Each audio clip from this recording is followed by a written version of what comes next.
Did you buy another model? I can't believe you. You have way too many of those things. You need to sell some of them. You're wasting all your time and money on models. Paint what you have. Hello, everyone, and welcome to Model Club TV, episode 32. And look who's back, Scott Johansson. 31 for me. Oh, look, yeah, I'm ahead of you in the number of episodes we've done. How are you, Scott? I'm great. Did you enjoy your month off? Well, I wish I could say I enjoyed all my month off, but no, obviously everyone knows why I was off.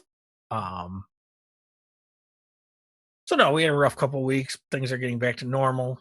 Thanks to all that reached out with their condolences. Yeah, I know it's just a dog, but he was family to us, and I still miss him. I miss him even when we're doing this stupid stuff. He'd try to push his way in the door. He'd be laying over here next to me, not making a sound. Yeah. So, it's and Jason's gonna have no one to nose his crotch when he comes over because I'm certainly not doing it. Damn it. But yeah, it's a tough time, and it was a combination of that, and I had just gotten back from a stressful week at my son's wedding, and so it was just between all of that, I just wasn't up to it, and I apologize. But we No reason to apologize. Everyone we had a schedule to understood. keep, and Jason kept it, and that's great. So Yeah. and we can tell by the ratings, who the talent really is, and What are the ratings? ratings. I don't know. I'm sure they're not good. I'm sure they're not good either. The fucking snooze fest, you and that Wortling. Jesus Christ. Does that guy ever shut up? No, he doesn't. But that's good. I love him. Yeah. My pet died as well. My hedgehog passed away the week, last week. And so we were going through the same thing. Jamie woke up and our hedgehog was, we think, 7 years old, which is ancient in hedgehog years. And Jamie woke up, and because I go to work before her, and when she went in and checked on her and wasn't moving very well, and we knew that it was getting close, so we didn't think she'd make it through the day. So we were looking up. Jamie was looking up like vets to go at the end of the day to put her down, and when I got home, she had already passed away. So we had a little backyard funeral. There's a nice little grave marker back there now, and yeah, sucks. Quilly is gone. We still have the leopard gecko, so we're good. You really get those affectionate animals. I do. So. Hey, that gecko, he comes up every time I'm sitting up there, is tapping on the glass, wanting out for us to pick him up. I swear to God. I'm going to be an insensitive bastard and ask, did you think about putting that poor hedgehog in a jar? I absolutely did. When we first got her, I was like, oh, when that thing dies, that's going to make a cool jar decoration. And I could not pull myself to do it. So we buried it. I did think about it, though. I'd rather have anonymous animals, I think, in the jars.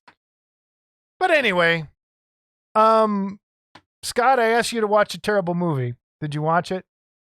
That movie is called Malignant. What a great thing to say. Hey, I want you to watch this terrible movie. What do you think I did? Okay. I really think you should still watch it because it's terrible, but terrible in great ways. If anyone has seen Malignant, I'd love to hear your comments down below, please. That movie is so bad it's good, and the premise is so ridiculous. It needs to be talked about. I should ask my wife if she watched it. You know what? Have her watch it. It's on HBO Max. Have her watch it. It's, oh my God. It's so ridiculously bad. But if anyone has seen it, leave your comments down below. I'd love to read them. I watched Old Yeller because I wasn't down enough. No, I'm just kidding. I didn't. Throw an Old Yeller in Schindler's List and just see if I could really bring myself down. Oh man, that would be great. That would have been great. We'll sit there and play Russian roulette for the rest of the night. So anyway, on to news and reviews. We have more sad news. Russell Canterbury passed away. I'm not even kidding. When you weren't here when I was recording the last episode with Mark, I think I started editing. It was either that night or the day after. that I like is instantly saw that news, and I was like, oh man, and we didn't even like get it into that episode. So it happened right when we were recording the last one. And had you ever met Russell? When I see him, it looks like I should have. So I know I've Three seen Kings him. Resin. He's at Wonderfest all the time. He was responsible for the Wonderfest videos and DVDs. That's what I thought. He was responsible for the videos. So great guy, really nice guy. One of those guys I always saw at Wonderfest and you just give the head nod like, hey man, what's up? And I know he had a ton of friends in the hobby, and it's another good person taken way too soon, and it sucks. So to Russell's family, our hearts go out to you. I know it's been a couple weeks now, but this is it happened right when we were just finished the other one, so we're catching up on bad news. Yeah, totally sucks. I know Terry's good friends with him. When Terry comes on, I think he has some Russell stories, so we have to have a Terry episode here soon. But all Terry all the time. All Terry. Web TV. No, we're not doing that. Actually, we should, and just call it TV Web. Yeah, there you go. And walk away from the cameras. So anyway, moving on. New from Paul Gill, Scott. What do we got? New from Paul Gill. Hey, wait, that's not Paul Gill. How does this keep happening? Man. Okay. Number 8 in the Hammer Bust series. Okay. Quarter scale. From the movie Brides of Dracula. The actor I love his hair. I always love this character's hair. Is David Peel. David Peel. Sorry. Yep. And sculpted by Jeff Yeager, of course. And really nice piece. Yeah. Base is pretty cool. And it is $80 plus shipping and handling. Get a hold of Paul on the Yeager Army via his own group, Figure Kits group. If you've watched enough and can't get a hold of Paul by now, shame on you. You know what? I got to make I'm going to make a Paul Gill button for the next time. Yeah, might as well. I know. So, and again, for anyone that wants to think we're the Paul Gill sponsored, Paul sends us stuff. Want your stuff on? Send us stuff. Yes. So there we go. The next thing I found, which are really nice, by the way. I saw these yesterday. And these are Aurora scale heads, replacement heads. Like, of course, we don't have enough of them, but of course, Jeff Yeager comes out, and it's a set of 4. You have to buy all 4. They're $99 plus shipping, which he's figuring is going to be about $8 domestic shipping. You have the Mummy, the Wolfman, Dracula, and the Monster. Scott. Is that $25 a head? That is $25 a head. Math. Wow. Actually, it's $24.25. I was gonna say, yeah, technically. Okay. Dang it. All right. Or no, wait, $24.75 a head. Sorry. $24.75 a head. No, you were right. $24.25. We see we can't even do it right. No, I'm not. 99 divided by 4. Oh yeah. 9.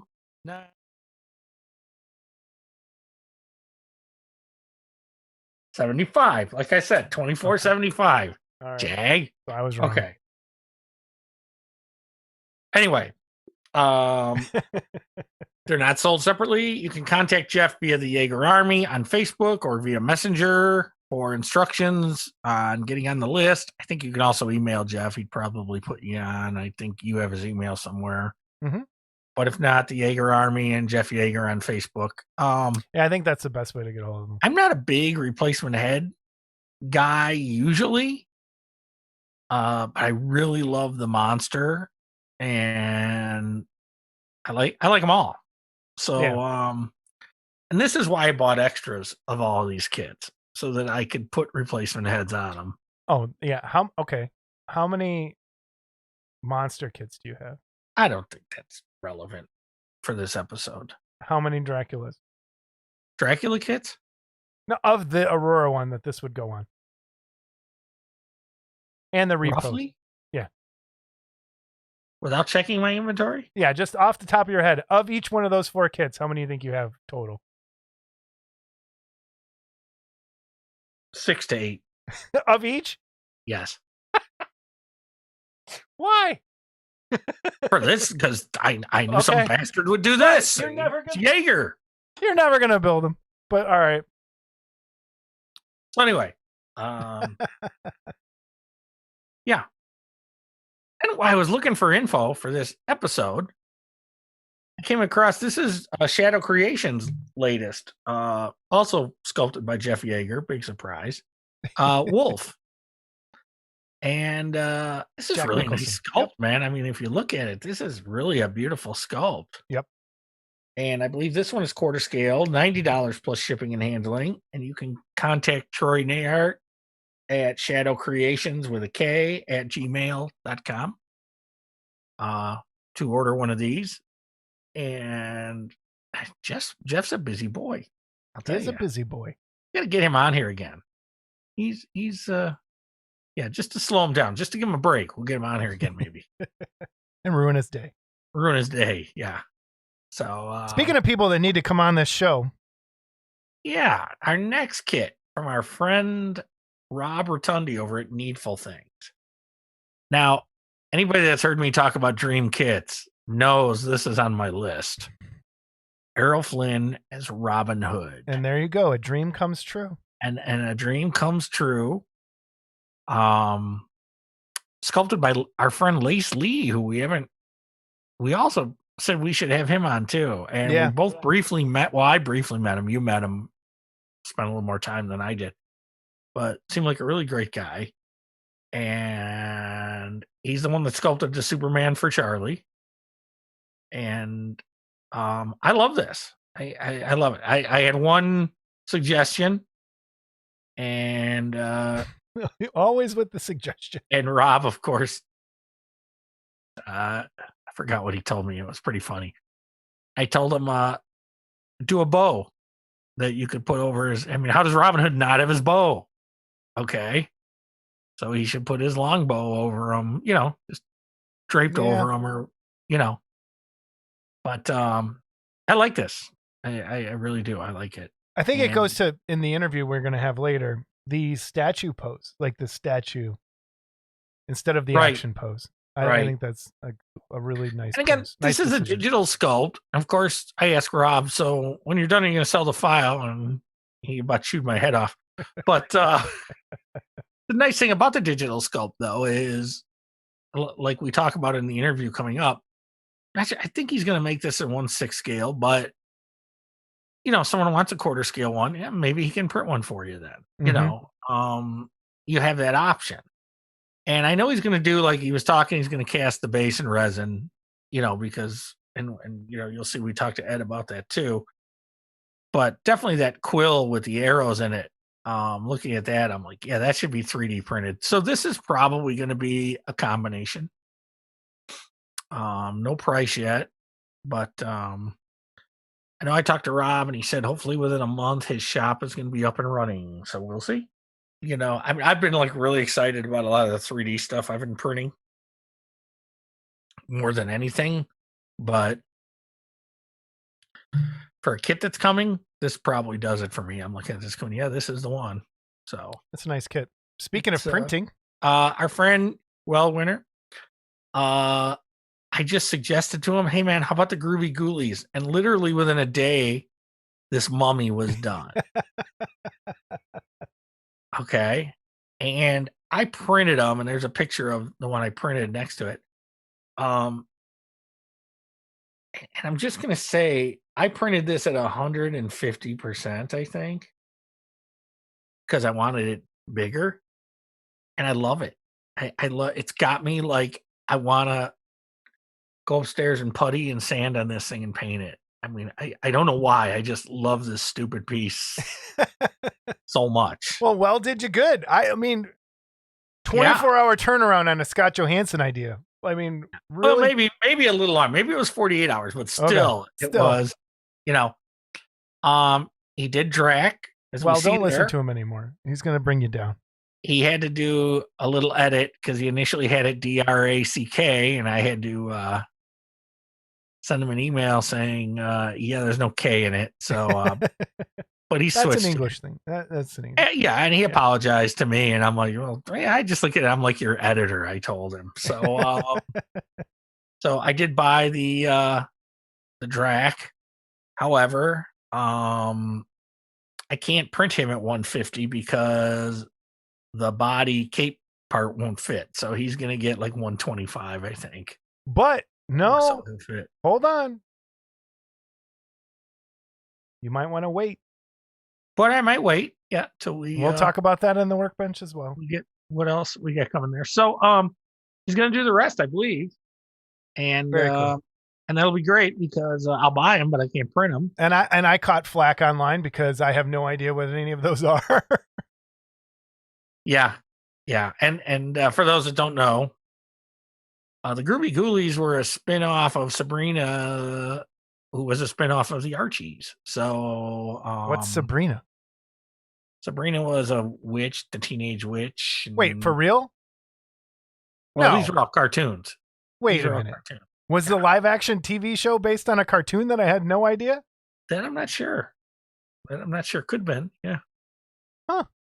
And Archie's and Josie and the Pussycats, all that, they were all related. So, I had no idea. But I really like these. When I was a kid, I had these little vinyl figures. They were made by Chem Toys. And I think they were like $1 a piece at Woolworths in Dixie Square. And for those of you that are not local, Dixie Square is the mall the Blues Brothers drove through. It's right over here. And they're worth like a shit ton of money. And they're not even that great, really, when you look at them by today's. But these little vinyl figures will go for almost $100 a piece. Some of them. So I'm really happy to have this mummy. I'm looking at it now. I've got it sitting here, stuck together. And he did such a great job. You stick it together and it stays there. So the fit is great. The print is easy. Fantastic. 2 more from he finished the Hillbilly Bears. I can't remember I wasn't on last, so you wouldn't have saw that. I printed the other 3. So now there's a whole collection of Hillbilly Bears. And I remember watching that. I've seen that. I'm wondering how the Hillbilly Bears played out in Portuguese. Okay, like how do you do a hillbilly Portuguese accent? Portuguese, yeah. Another Hanna-Barbera is the Winsome Witch, which actually I had to look up. Believe it or not, I didn't know who the Winsome Witch was. So, but it is a Hanna-Barbera from that same time period, and another great sculpt from So this guy's awesome. If you want something by him that I've bought or haven't bought and want printed, I can do it for you, but you have to buy the print from him, or you could pay me and I will get him the money. But either way, I want to make sure if I'm printing these things for people, I want to make sure he gets his fair cut. And we talk about that a little bit, I think, as well. Maybe we don't. Maybe that's the part we edited out. But anyway, I don't mind printing for people. I printed a Frankenstein Jr. for someone. I'm still waiting on, but so I can print these for people when my printer is back up and running. But so the next thing is I know Mark Worthling is in the process of casting these Young Frankenstein busts. And I think there's going to be an option with the thumb that you can get it in like a clear amber. Because he called me up and said, which one you want?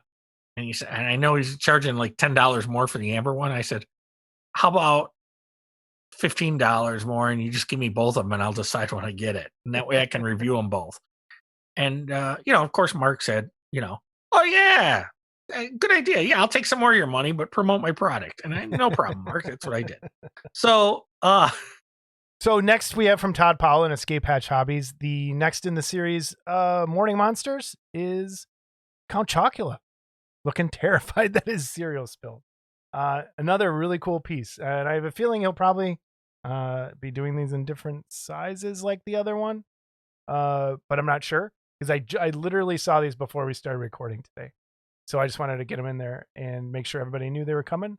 So yeah, if you're interested, Escape Hatch Hobbies, Todd Powell. And then some things you saw, Scott. Some things I saw.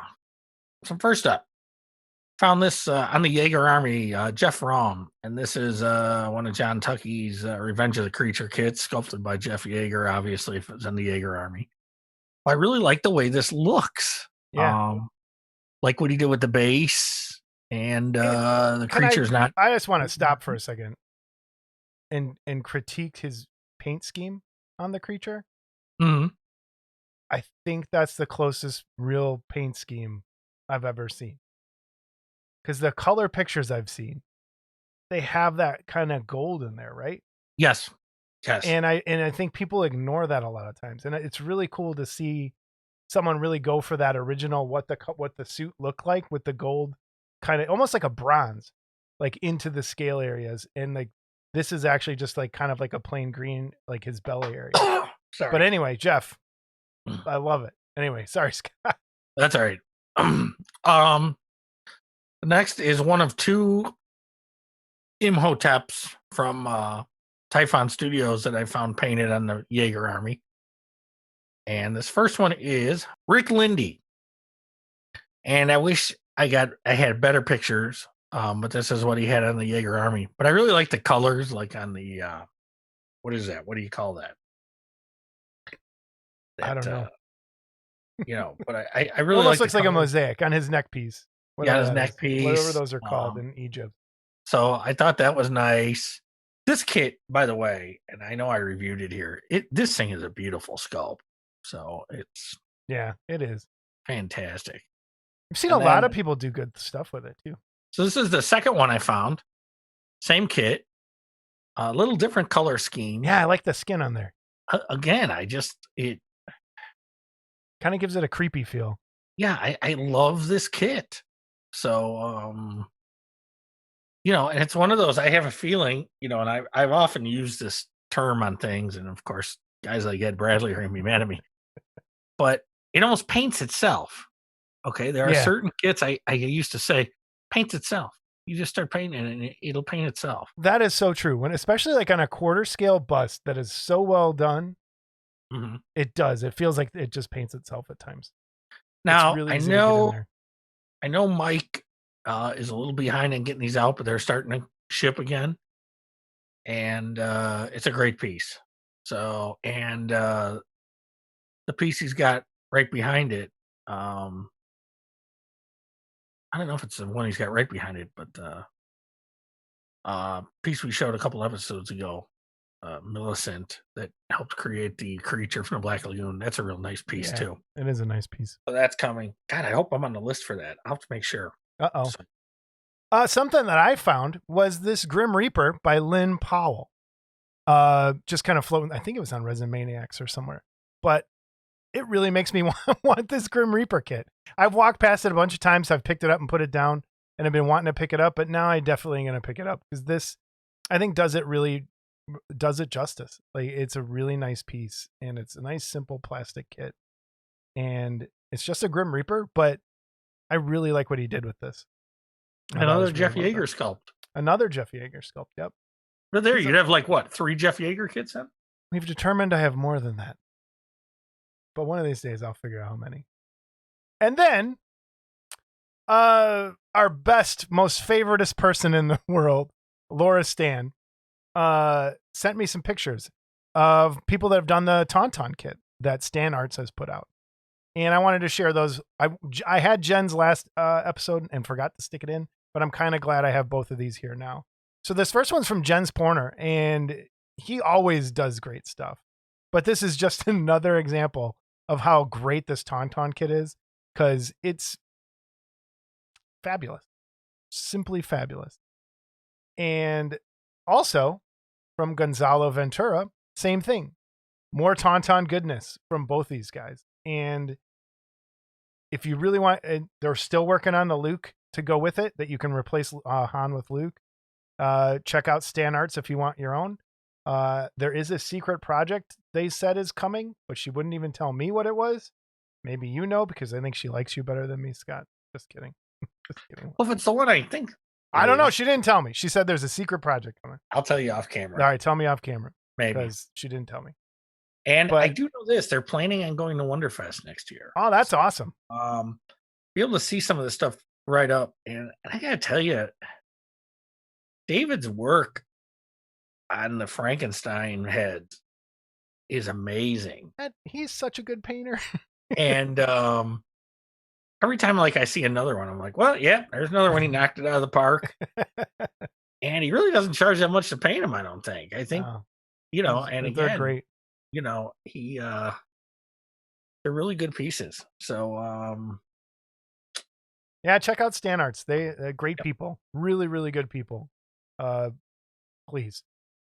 If you want that Dubek, which I gotta get. And then Chuck Homolka sent this t-shirt in, Scott. Just for you. Because if you look on the right side of the shirt, yeah, they used the correct Kong. That's what I'm talking about. So he thought you would. Oh, come on. Why don't they? Dude, if it was a 70s. But yeah, it's in there. It's mostly like a lot of like the classic monsters are in there. It's a lot of really cool Chucky things in there. I see Hannibal Lecter in there. You see the Fly. I see the Fly. Pinhead. Nosferatu. Pinhead's in there. Or the Hell Priest. Oh, which I got in a giant argument with online with somebody. Of course. Imagine me getting in an argument online. I can't imagine. So they recast for the new Hellraiser movie that's going to be on Hulu. Pinhead, or the Hell Priest, which the Hellraiser fanatics like to call Pinhead, is going to be a woman in the next movie coming out. And that's fine. But their argument for it is that in the book, they're like, the Hell Priest is a female, is a woman, which is not true. In the book, it says it's androgynous, which does not mean it's female. Because it could be David Bowie. David Bowie's pretty androgynous. It could be Tilda Swinton. That's a woman, but you could still get a nice creepy vibe off of both of those and not have it be a woman. I am one of those people that is not, I don't like the gender swap for gender swap's sake. And this screams that to me instead of following source material. And if you think I'm wrong, comment below. I'd love to hear it because you're wrong. I gave up on Doctor Who when they changed Doctor Who. Maybe, I mean, we're bigots. And if you're going to change James Bond, just... They're going to. They're going to. You know they are. Everything. Every single thing. And there's a way, if you read the Hellraiser comics, there's a way that turns into a woman. There's a way. And if they would have done that, that would have been one thing. But they're not doing that, I don't think. So, well, anyway, we don't want to get enough political, Pinhead talk. Yeah. But to do things just for the sake of doing things. We don't like that. Yeah, that's all. Anyway, I'll probably edit most of this out. Let's do our giveaways. What, Scott? Well, we still have viewers. Yeah, well, I don't know. The Pinhead thing really bothers me. And then I argued with one guy. He goes, well, Hell Priest is female. And I'm like, well, by calling it Hell Priest, you're calling it male, because if not, it would be Hell Priestess. So shut up. Well, see, when they talk about Doctor Who and they said her new adventures, well, then you're saying it's female. Or when you used to say his new adventures, you're saying he's male. So it switches. I just we're on the old-fashioned end of this scale, I think, but who knows? Whatever. It's so dumb. I have no problem with a female Time Lord. No, as long as it's someone different. Why it's got to be the Doctor? Exactly. So. Same thing. Anyway, let's do our giveaway, Scott. We got giveaways? Speaking of females, we have 3 female kits to give away. 3 female kits. So the first one is from, the first 2 actually are from Heng Hilger. Now, there was a slight mix-up. And I want to thank Goya. When she got the Thor box in the mail, there were 2 more kits in the box that I did not know were in there, because in the emails that Heng sent us, he said he was going to be sending me more kits, but I didn't realize he meant they were already in the box. So when I didn't want to unpack the giant Thor kit and pack it back up and send it, so I kind of took a couple parts out and then sent it off. I did not know there were 2 more kits in the box. So Goya sent back the 2 female kits that were in the box, and I am forever grateful that she even said anything, because she could have easily said, "What kits? What are you talking about?" Winner, chicken dinner. Yeah, exactly. So I owe her big time, and I promise I'm going to get her back. So what Heng has for us are 2 awesome, actually really, really nice kits. The first one, and I think the way we're going to give this away is going to be the same thing. If you want all 3, in the comments down below, you have to tell us your favorite female model kit, garage kit ever. And tell us why. And then just put you're in for all 3, or name the one you want to be in for. And we'll put it on the card. So this first one, I'm going to turn on the overhead cam. And God forbid I should see it. I know, well, you'll see it in a second. Sure will. This is why last episode was such a snooze fest. Oh, I hate you, dude. You know what you should have done? You should have just ran Lord of the Rings or one of those other Peter Jackson fucking movies, and people would have went to bed and slept a lot quicker. I did, you missed the Lord of the Rings discussion last episode. No, I didn't. Because I had my... It took me like 5 times to get through the whole... So that's news and reviews. I'll talk about that in a second. I did get an update on my broken sideshow piece, or Iron Studios piece. Anyway, the piece is Poison Ivy from Batman. And here's Scott. Papal. Oh, okay. So it's like an anime one. Yeah, it's animated Poison Ivy. It's a couple of different pieces, and it kind of goes together like that. So we have Poison Ivy, which is, I think, actually, it's really nice. It has a really nice pinup style to it. And it goes together really well. It's just got to sand off the plugs and stuff. But I like the color. Yeah, it's a nice, cool mint green resin. It looks like candy. But check it out. So that's our first kit from Heng. This is a really, if you want your own, I'm going to read what do you got. Remember, you're going to look up Heng Hilger on Facebook. Pamela Isley animated full size. This figure kit consists of 6 pieces of mostly green resin. Assembly requires some experience and a skill level 3 kit builder. It was originally intended to be limited to 49 castings, as all my kits are. Like I said, we have Poison Ivy to give away. Really nice kit. Pretty simple 1, 2, 3, 4, 5 pieces with a base with a number on the bottom. That's our first kit to give away. Mostly green resin. Mostly all green resin. But Heng Hilger sent this one as well. And the name of this is Mommy. And it's like a zombie lady. Let me read. Mommy is inspired by the zombie wave. This one is from the comic. This one is from the comic Crossed. All infected are marked with a cross on the face, being kind of pimples, blood crusts, etc. It's cold outside, so the lady took what was left of the meal and made a do-it-yourself coat out of the skin of her victim, another snack to go in her hand. It's an absolute fan art project. The kit is limited to 29 castings, which means when all 29 are gone, they're gone. The molds are destroyed, and there won't be any re-release after. So, again, Mom, that's what it looks like built. Great, really cool little Monster Woman kit. So we have something for everybody, really. Comics, horror, and the next one you'll see, straight up movie. This is phenomenal castings. Get a cool little severed head that goes with it. Scott, you can kind of see her arm. Cool little severed head that goes with it that she's holding. There's a piece that goes on her chest that looks like she's hanging like the... Be sure to drop it and break it, Mumbles. Oh, that'd be terrible. Pieces that goes on her chest. Yep, goes this way. Made a cool little design out of it. I love this thing. It's so off the wall and awesome. And it's really nice kind of brown gray resin, but a great another piece from Heng. Check out Heng Hilger on Facebook if you want to get yours after we give these away, if he has any left. But this is a great piece. Looks like it's 1/6. So, yep. Mommy. is the name of it. Great kit. Great kit. Okay. From Mark Worthling. You're the one that I want. Mark has given us a Sandy to give away from Greece. And I don't think some of the picture, it's 4 pieces.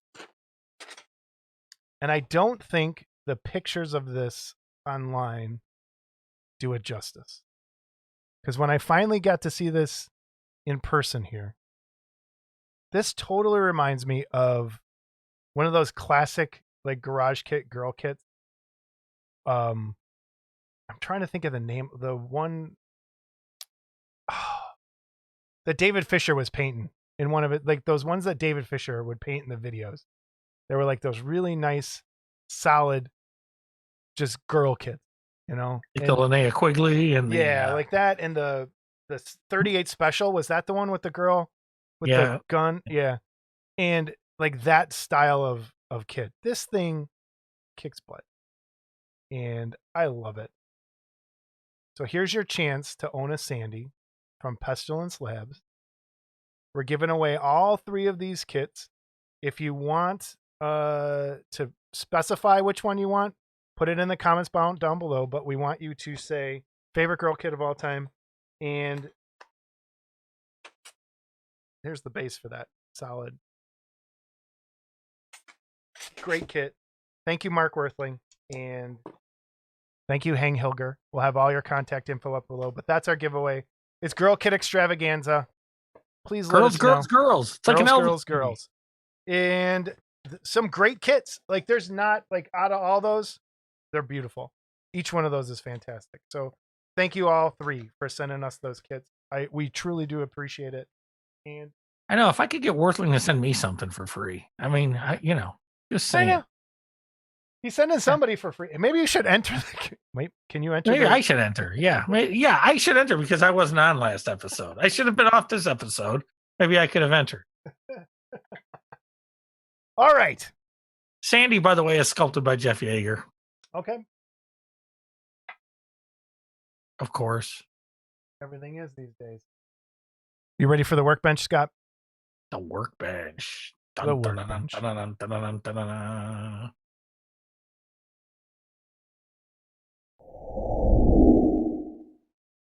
All right. What do you got for us, Scott? The workbench, you took a turn. Things took a turn for you. My workbench is down. It's down. Well, part of it's down. But, man, if I can do this without this falling apart. Okay. Here we go. I'm hoping. Here we go. There you go. Look at this bad boy. You're like a proud papa over there. I so want to start working on this. Okay. I love this thing. I don't know why. I've printed other great, cool stuff. But this brings me joy just to look at it sitting there like that. That's a really nice piece. I want to get it upstairs and I want to start putting it together and puttying it up, and who knows? You're gonna paint something. That'll be a miracle. It'll be nice. Yeah, and I just want to show the base if I can. Got the Groovy Ghoulies logo on it. Are those? Which is kind of and then you put the name on it, so you kind of don't see that.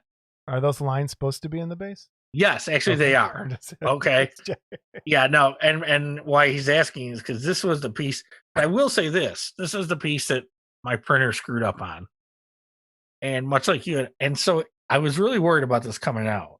And I don't know if you're gonna be able to see this, but I could not get those to snap off. And I think it's because they're overexposed. Yep. Okay. And people wonder about these holes and stuff like that. And the reason these holes are here. So the reason these holes are here is because we've showed this cool little tool. And what happens is if you make these big enough, I should probably turn the light off so you can see it. But if you make these big enough, now you probably see it.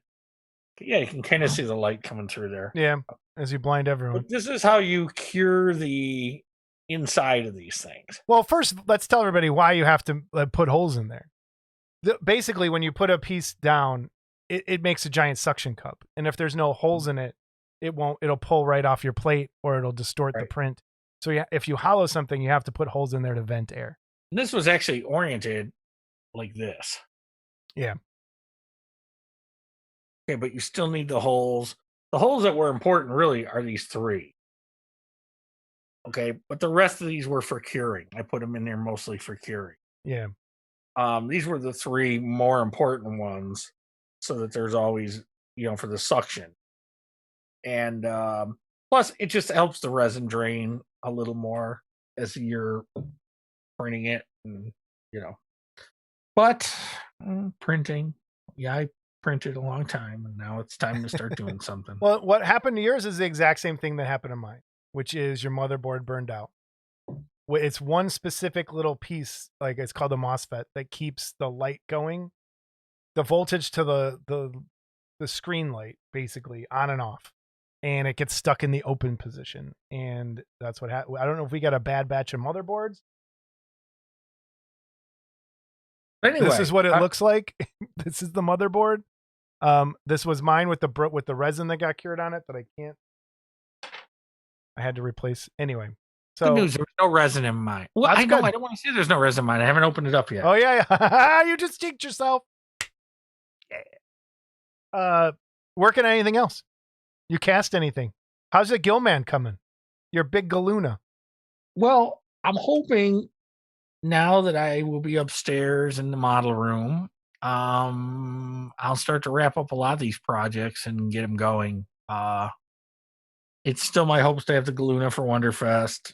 But it's getting warm. What I mean by that is, it's already springtime. You got to get moving. So, yeah, I got to get that ball rolling. But it's already fall. You mean? No, I mean is I got to look at it like it's almost springtime because you need to get it going. So, here's my workbench. It's a mess, but you'll notice I started painting again today. I have added paint to the Ghost of Castle Murray. I'm doing overhead cam real quick. Isn't it Castel? Yeah, sorry, Castel Murray. Started blocking in my highlights and stuff. So back to that. It's been a while. It's been almost a year, I think, since I worked on it. And I think it's been a year since we said we would have our 3 model kits done in a year. What is that painting over there? Is it a painting of you? Where? So I'm looking at the Castel Mare box, and to the right of that, there's a painting of a bald person. Oh yeah. On the laying down? Yeah. Yeah, that's a self-portrait. I always do stupid self-portraits as examples for school. And that's one of them. So I have like 4 of them sitting. That's pre-beard, I take it. It is pre-beard. Yep. Wait, here, Okay. I'll hold it up. I got it right here. Pre-beard. You should give that away. No way am I giving that away. Why? You look like Golem or Gollum or whatever that stupid thing is. My precious. Who gives a fuck about your ring? You stupid fat hobbit! Give it to me! My ring! God. Anyway. It ain't bad enough you mumble. I hate you. Where's the Stimpy from? What? What'd you say? There's a little in the next picture. Is that a Ren and Stimpy guy up there by your pencil sharpener? Yeah, that's the one I said. Remember that it's messed up on the inside. I couldn't hollow it out. Okay. I found it on CD Trader, but the file is jacked up. But yeah, I've been working on a lot of stuff. I do want to talk about, with great power comes great responsibility. And 3D printers allow you to print weapons at the thinness they are supposed to be printed at. So when you go to do a sword or you go to do a knife and, on like a resin kit, it's pretty thick for the scale that it's supposed to be. And I 5 minutes before we started recording, or no, it's probably an hour, I broke a sword off of a piece that I know I had been trying not to break for 4 days until I got part of it glued together. It had just fallen off the stand. But this, and I'm going to turn on so you can see it. This is a blade model that I printed, and it has his sword. So what I'm talking about is how thin you can print like the blade. That's like paper thin, right? How a sword should be for something that scale. But things, when you cure them, get pretty brittle. So I didn't cure this as long as I should have, so it bends instead of breaks, but it would break. But the other piece, I had just broken it, and I was so mad about it. But So it's funny you should mention this, because I had this conversation with someone. Okay. But this is Blade's jacket. Oops. This is Blade's jacket, right? And if you were going to do this as a resin kit, I don't think you can get, so you can see, it's paper thin. Like, it's paper thin. And to do that in resin as a traditional cast would be really, really difficult. But again, which means it breaks really. Go ahead. Well, I had this conversation as I knocked the microphone over. Hold, please. A sword conversation with Robert Sunday actually yesterday, I think. Mm-hmm. I was telling him he's done a couple Conan kits, and one he had to do the sword in white metal, and the other one, I think the one with the sword, I have the resin one, and the resin one is just all over time curled up. Mm-hmm. And so I told him, I said, I don't think this resin will do that over time. And so this is a prime example of how you could have, printed like the swords. And that's what I'm finding. Like when something's a knife, like a scale or something, like it looks to scale, because normally you have to make them thicker than you normally would. And it looks more realistic when it comes down to it. You know what? I had something else too. What'd you have? Would it be too big of a pain in the ass? So I'll show it next time. But it's this Mystique from the X-Men that I printed. Do you have it with you? It's like buried under here. Oh. If I pull it out, I'm going to pull out a lot of shit. But yeah, it was a file I bought, and I just printed it as time went by. And like you said, there's two pieces that go down our front and back side that are just super thin, that are so awesome. And knock on wood. Yeah. Every single piece I printed for this thing came out first time. Okay. This mummy came out first time. The only piece I've had trouble with is that stupid Ratfink piece that you and I are both trying to print. I printed it. I don't want to even show it today because I'm so mad at it. I put it in a box and put it on the shelf. I'll come back to it in a year.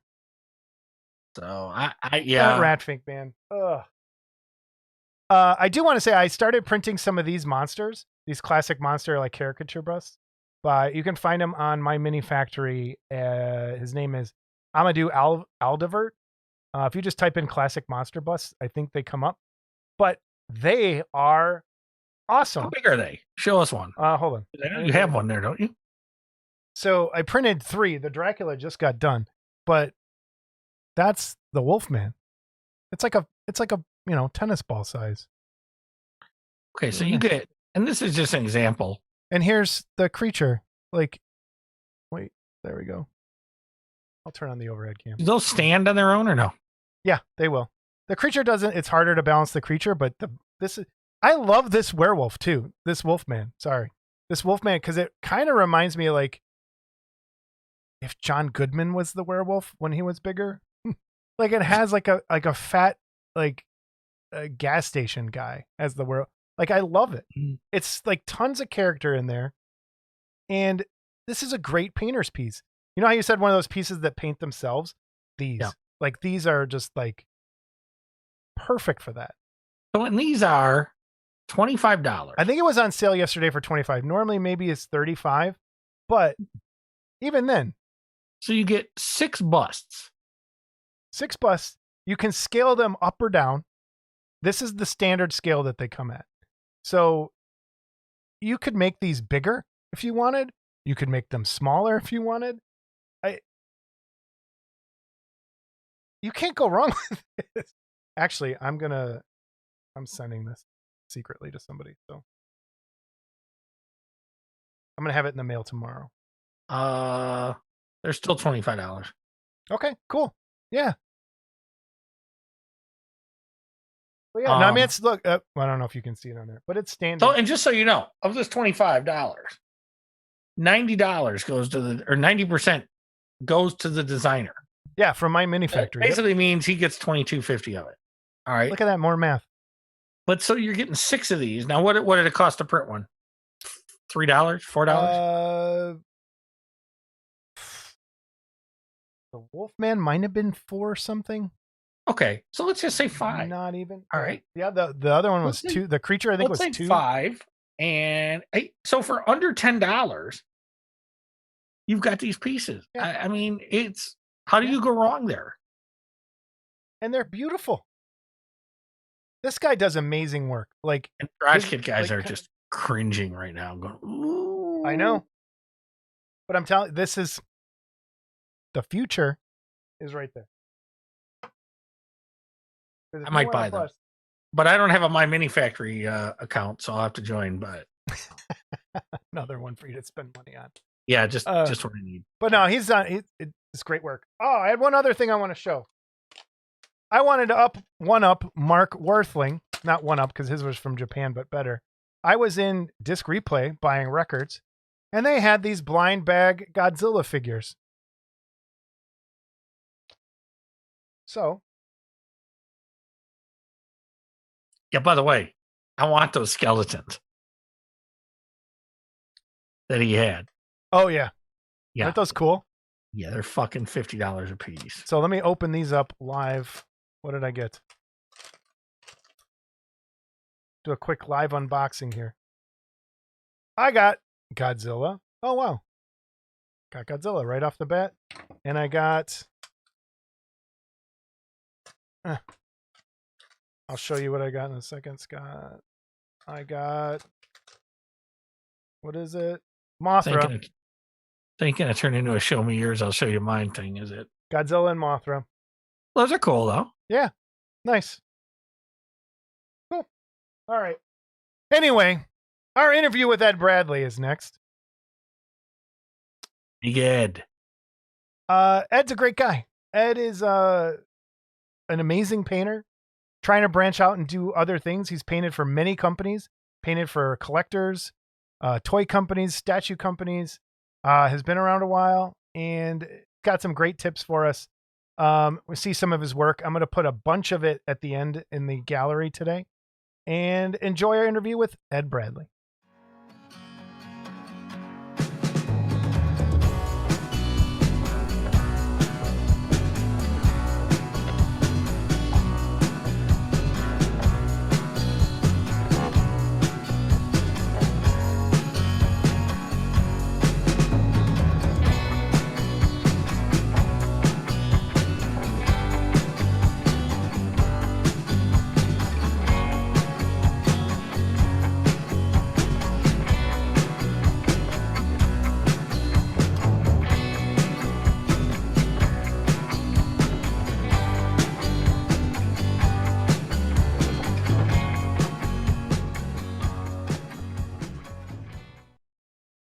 We are back with Ed Bradley.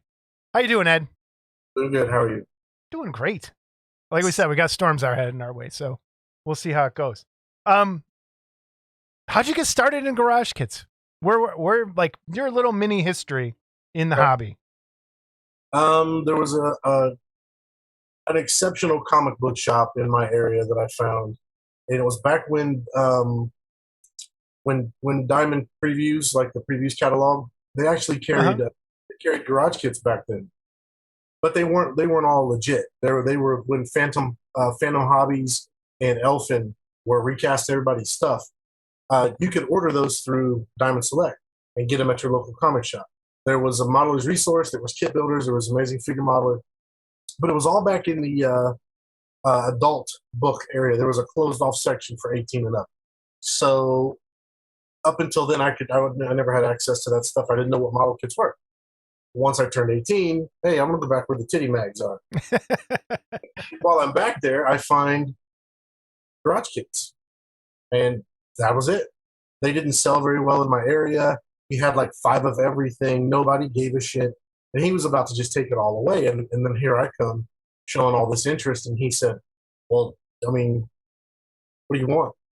And he practically gave it to me. So that's where I got all the back issues, all the way back to issue number 12 of Amazing Figure Modeler. Oh, wow. Roughly what year was this, you think? This was 1998. Okay. And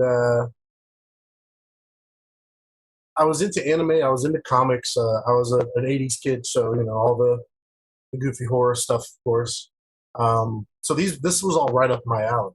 Like, all of this stuff, I'm like, yes, like I'm supposed to be growing up right now, but I don't know.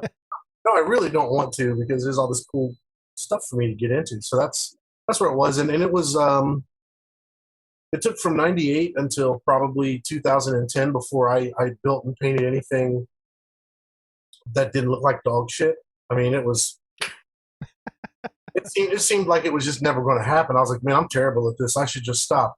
But I couldn't. I loved it so much. It wasn't about being good. It wasn't about comparing my stuff to the other guys, even though I did. I mean, I compared my stuff to all of you guys from AFM.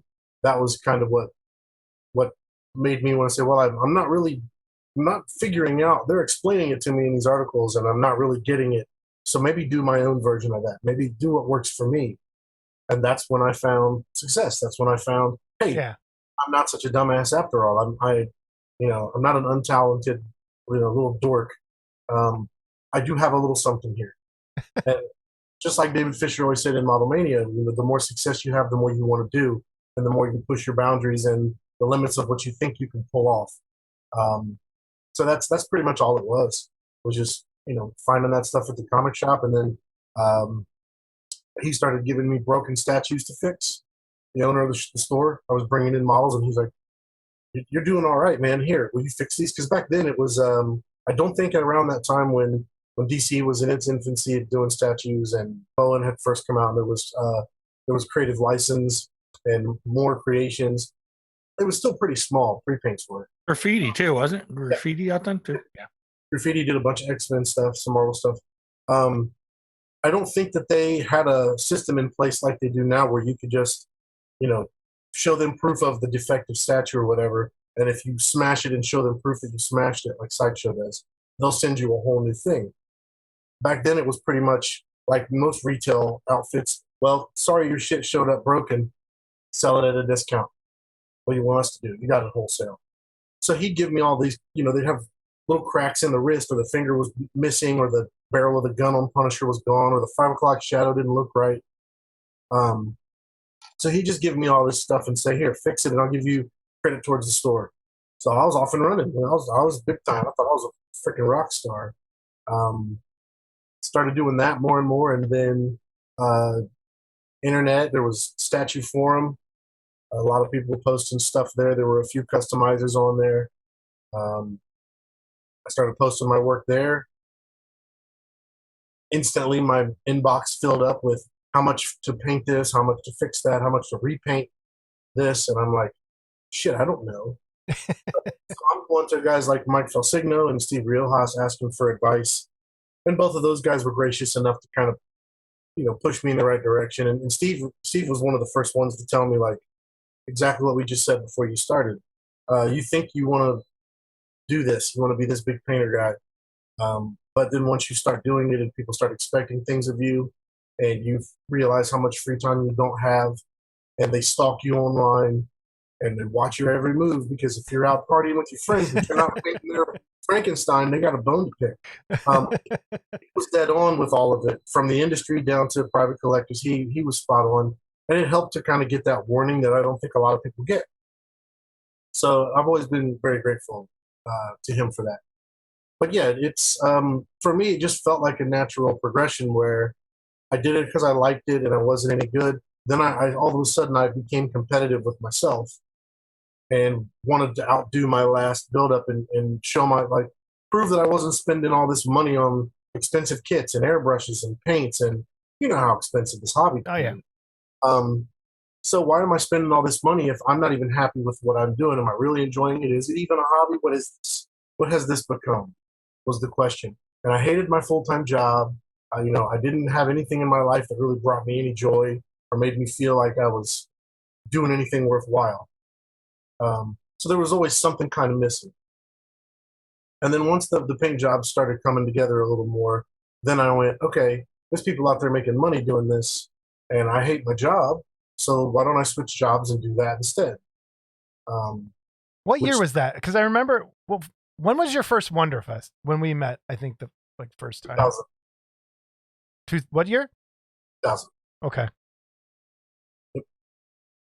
And then when you decided to go full on, I'm a painter now, what year was that? 2010. 2010? Okay. And that's when I reached out to Bowen Designs, and I had a whole bunch of build-ups I had done for collectors, and I basically shoved it all in his face and said, hey, I want to work. But I knew I couldn't just quit my job. I had no resume. I was doing all that stuff. I always kind of knew. I've compared it to when you used to watch American Idol, the early days. The people who were just like completely fucking terrible, but no one ever told them. I always told myself, like, don't ever be that guy. Yeah. Realistic about your skill level, and look at Rick Cantu and Phil Serra and all the guys from the, you and all the guys from the mag. Compare your stuff to them, and if you think your stuff can stand up on a shelf next to them, then maybe it's time to start showing your stuff around. If not, you might want to wait a little bit. You're not ready. Even if your stuff's not terrible and you're somewhat put together, nobody's going to pay for just okay. Not really. Right. Some of them will if they don't know any better. But yeah, that was the year when I just kind of went full in. Hey, if I'm going to do this, I need to start off small. So keep the full-time job, paint part-time. Start working for companies a little bit at a time. Do a job here, a job there. And after a couple of years, I told myself 4 years. If you can't do it in 4 years, then you're not meant to. So I did it part-time for 4 years. And by that time, I had a nice chunk of work built up to go elsewhere to the bigger companies. Because at the time, Bowen was kind of out. And is Bowen still making stuff, Scott? I don't even No, done. No, not right now. So yeah, that was my plan. My plan worked, and then it was just a matter of I had when you have so many people coming to you asking you to take on work that you're having to turn away a substantial amount of offers because of your full-time job. It's time to quit your full-time job. And that's really all I was waiting on. I was just waiting on it to balance out. If the workload is there, if you really have enough work to sustain yourself, then yeah, it makes sense. But you don't quit. I worked at that steel factory for 15 years. Had benefits, 401k. I had my chunk carved out for myself. What were you doing there at the steel place? I built these things called knife stands. Basically, the steel would come in as like a big roll, look like a big roll of toilet paper. Mm-hmm. And you would feed the lead of the coil through the knife stand. The knife stand would break it into smaller coils.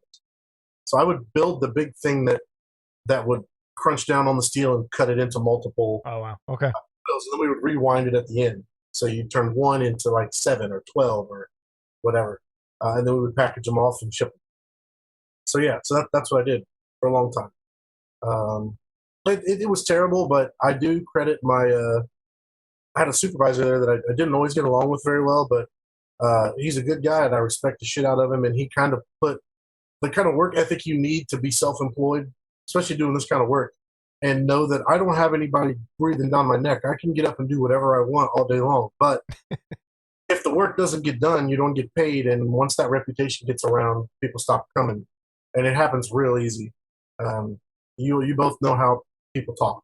Oh, yeah. So yeah, being a self-starter and being that, willing to put in 14, 16, even work all through the night like I just had to do last week for McFarlane Toys. If you don't have that kind of dedication to what you're doing, and if you don't really take it that serious, and you get pissed off all the time and you're just always feeling slighted or cheated, you're doing something wrong. I'll say that much. But yeah, man, I don't know. It all just kind of, to look at it from the beginning to now, there's parts that are fuzzy, and there's times where I really wonder, how did this actually work? because I had a lot of people looking at me side-eyed, not really saying that it's not going to happen, but they're like, because in our hobby, for the guys in our area, Wonderfest is kind of like the proving ground. And if you're not really like, let's talk about our friend Shaky Dave. That guy was built. That son of a bitch. He loves to compete, and I admire that about him because I'm the opposite. I do not like to compete, and it's not because I don't like to lose. It's that I don't like feeling like I'm gloating or bragging or trying to, hey, everybody, look at me. And I'm not saying that's what he's doing at all, Dave. Yeah. No, but he has no problem doing it. but a lot of the guys who I love him. He cracks me up. Who would say, I want to be a professional painter. I want to do this for a living. You would expect him to have been a pretty regular competitor, just, pumping out the build-ups. I had only competed like 3 years, and that was it. I competed 3 years. I got bronzes, silvers, I got a gold, I got a best of, and I was like, okay, I proved what I needed to prove to myself. That's what I did. After years of bronzes and silvers, once I got that one gold, I was like, I'm done. I don't need like that's it. That's all I wanted to do.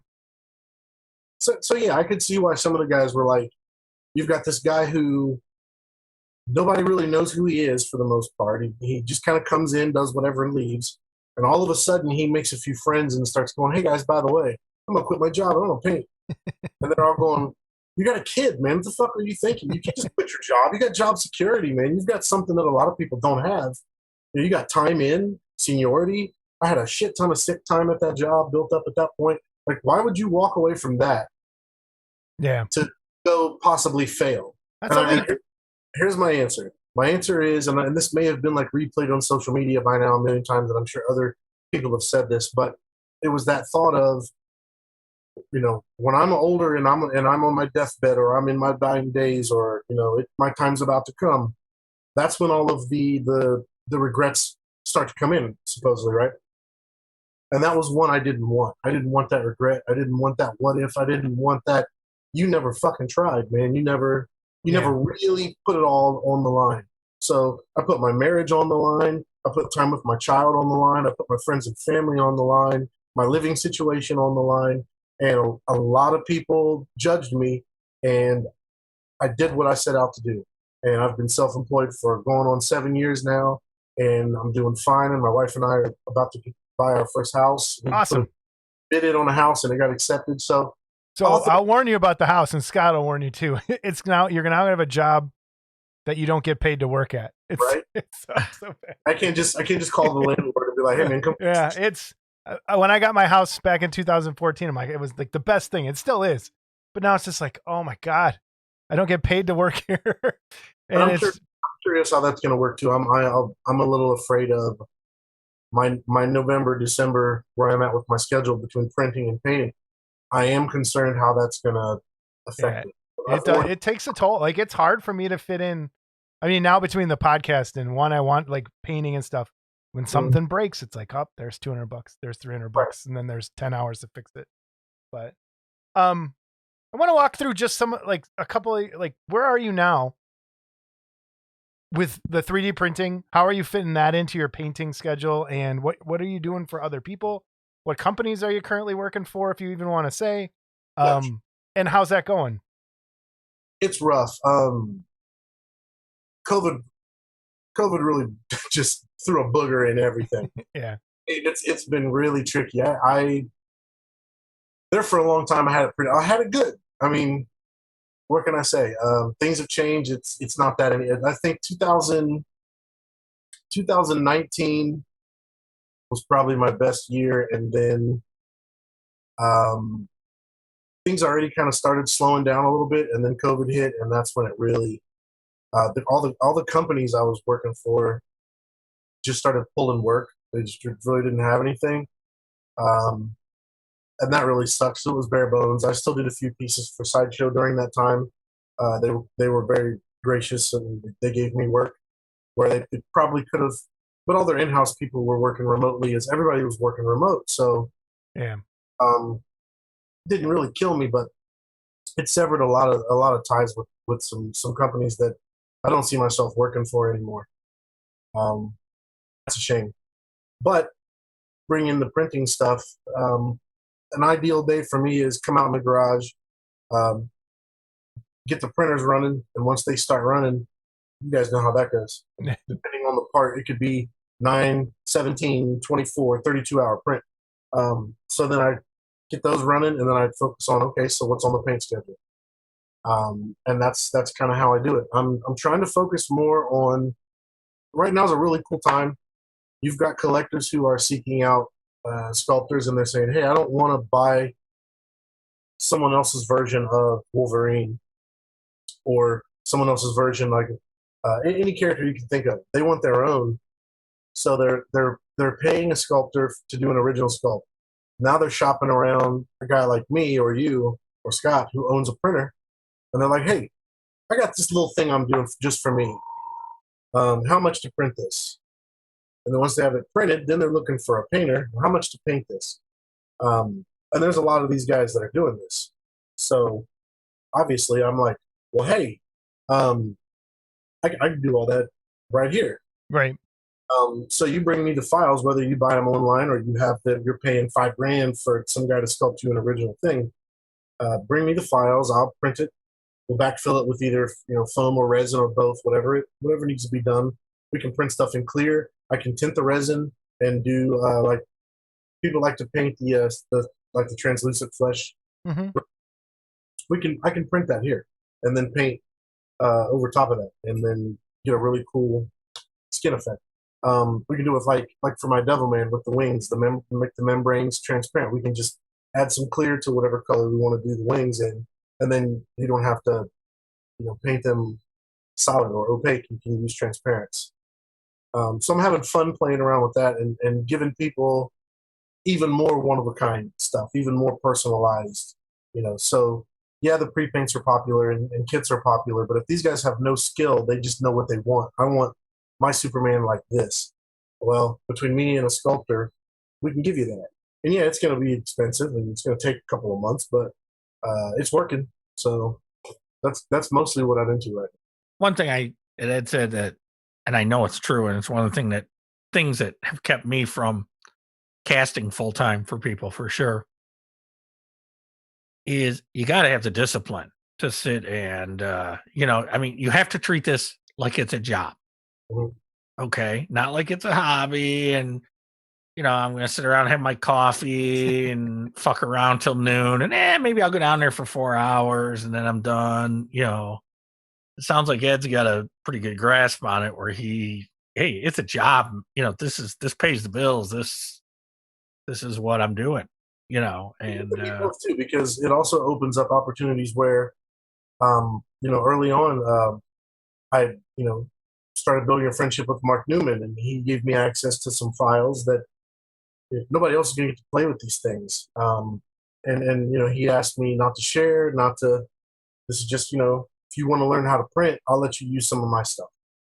And that was really cool. And I printed a few things for him as well. Just trying to figure things out. And it's nice as far as the hobby side, because that's not a commercial or a high paying private commission.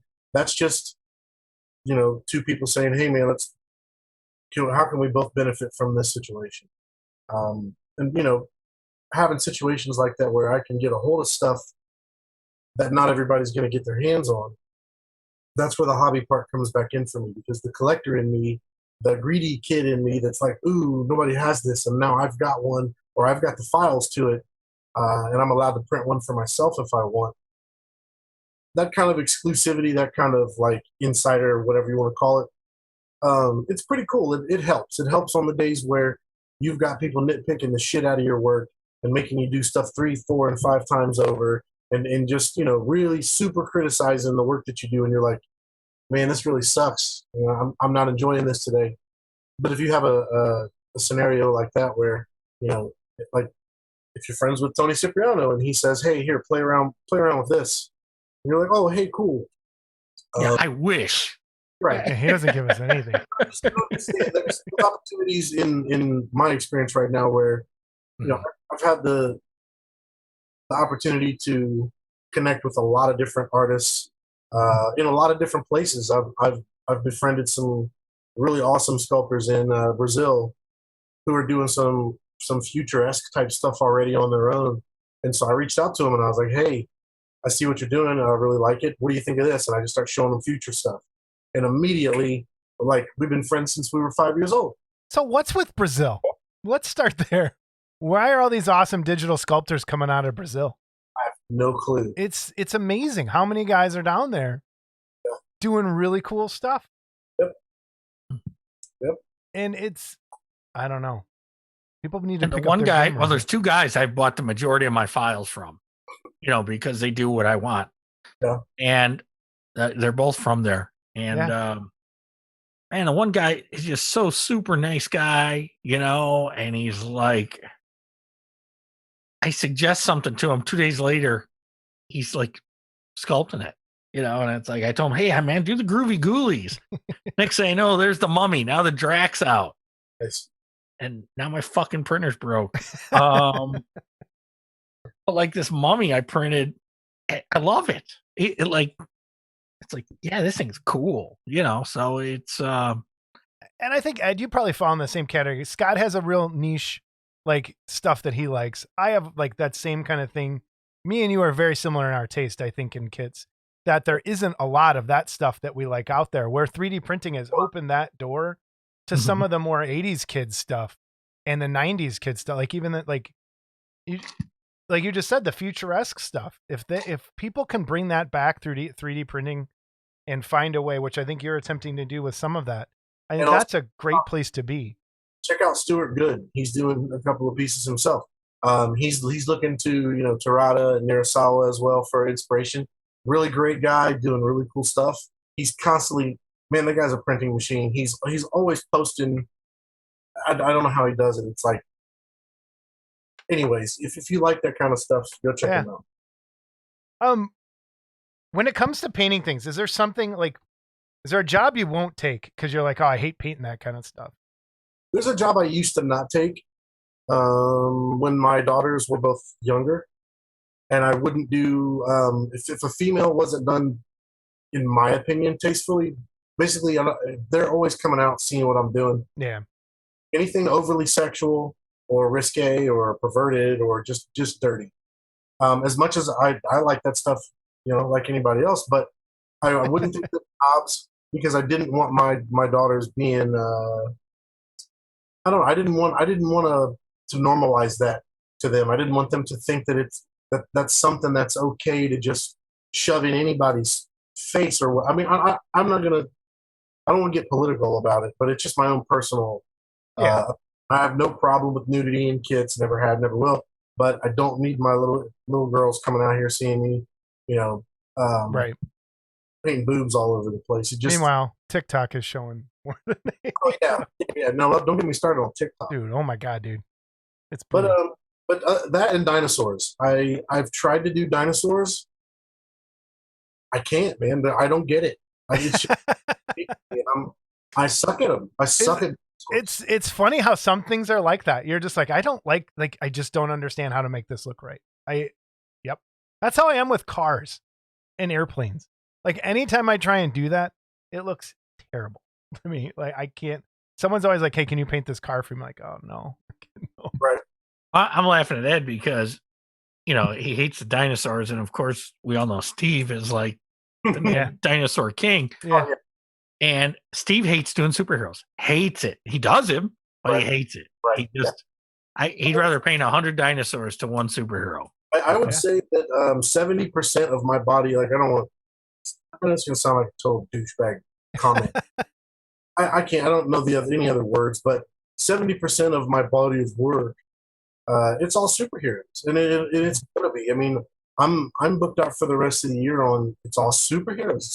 It's mostly Marvel. I mean, the Marvel movies really tip the scale with a lot of adult collectors. And there's guys coming in who don't know jack shit about the comics. They never read them and they don't care to. But they think that these big quarter scale statues in their rooms look awesome. And I don't disagree. They do. I mean, as much as I hate painting them, when you get done with one and you put it all together and get ready to take your photos and stuff, there's times like the Supermans I sent you pictures of. I didn't focus on the costumes much because his costume's real basic. but the client wanted me to focus on the flesh tones, on the portraits. Mm-hmm. So I did. And I got done with that one, the one Kingdom Come Superman where he's looking to the side and his head's tilted, he's looking angry. I really love the way that one turned out. When I took pictures of it, it's been a couple months since I've looked at my own stuff and went, wow, man, that's really cool. I just dig it. I was taking pictures from all different angles, up, down, and even put him on the classic, like the Superpowers colored one that we did, where everything's bright and vivid, 80s Superman. I don't know, that not very often do I ever look at my own work long enough to appreciate it. It's usually I got to get it done, photograph it, send it in for approval, do any changes that need made for the licensor, then submit it again, and hopefully second time it goes. But anyway, ship it, hurry up, and get it out overnight. So I never get to appreciate my own stuff, but that piece really was just like, yeah, as much as I hate superheroes now, didn't feel as much like superhero to me as much as it did like I just made a really cool looking character. He looked a little more realistic than most of the stuff I do. When you do something that's going to be a pre-paint, and everyone knows all pre-paint statues have that pre-paint look, right? Yeah. They're all kind of just and I think and you can back me up because you've been there and you've done it. Is that limited because they say, hey, the factory needs to do this? So you kind of limit what you do going into it, or do you paint it all out as best you can? And so, yeah, walk us through this, like how that works for any sort of company that's doing a figure. Right off the bat, for most of the companies, and I'm not trying to speak for any of them, but in my experience, the one of the first things you're looking at with pre-paints and the factories is how good is your factory, the factory you're using. Just how skilled are the laborers there, and how good can they, match color. Some of the factories, it seems like there's certain techniques they just really mess up. Weathering techniques tend to look like, you see how the pre-paints look. It turns into kind of a muddy, messy. It's not sharp. It's not crisp. You can't quite make out what's what. There's no distinction. Yeah. So in cases like that, you want to hold back a little and make it very obvious, and think of everything in terms of 1 and 2.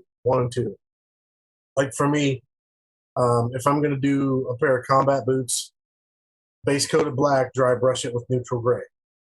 Any shade of gray you want, but that's it. If you want to start coming back in with washes of brownish black, or add green, or if you want to do dirt and mud all over, yeah, that's fine. But now you're kind of asking for them to maybe just smear all over the boots, and now they just kind of looks like trash. Yeah. It also matters when your client has a price point they're trying to hit, and every extra step that you add onto that paint job is going to cost them more money, which drives the price of that product up. So you have to keep that in mind too. You want to make it look the best it can look with the least amount of applications possible. So, simple, clean, but dynamic. Bring out the details that are there. Too little and it looks super cheap and stupid. Too much and now the price just went up and the factory may struggle. So you really gotta, if you have a good project manager or art director, it helps to ask questions and say, hey, I've got a couple different ways I could approach this. And be specific. I could do it like this. I could do it like. Let them decide.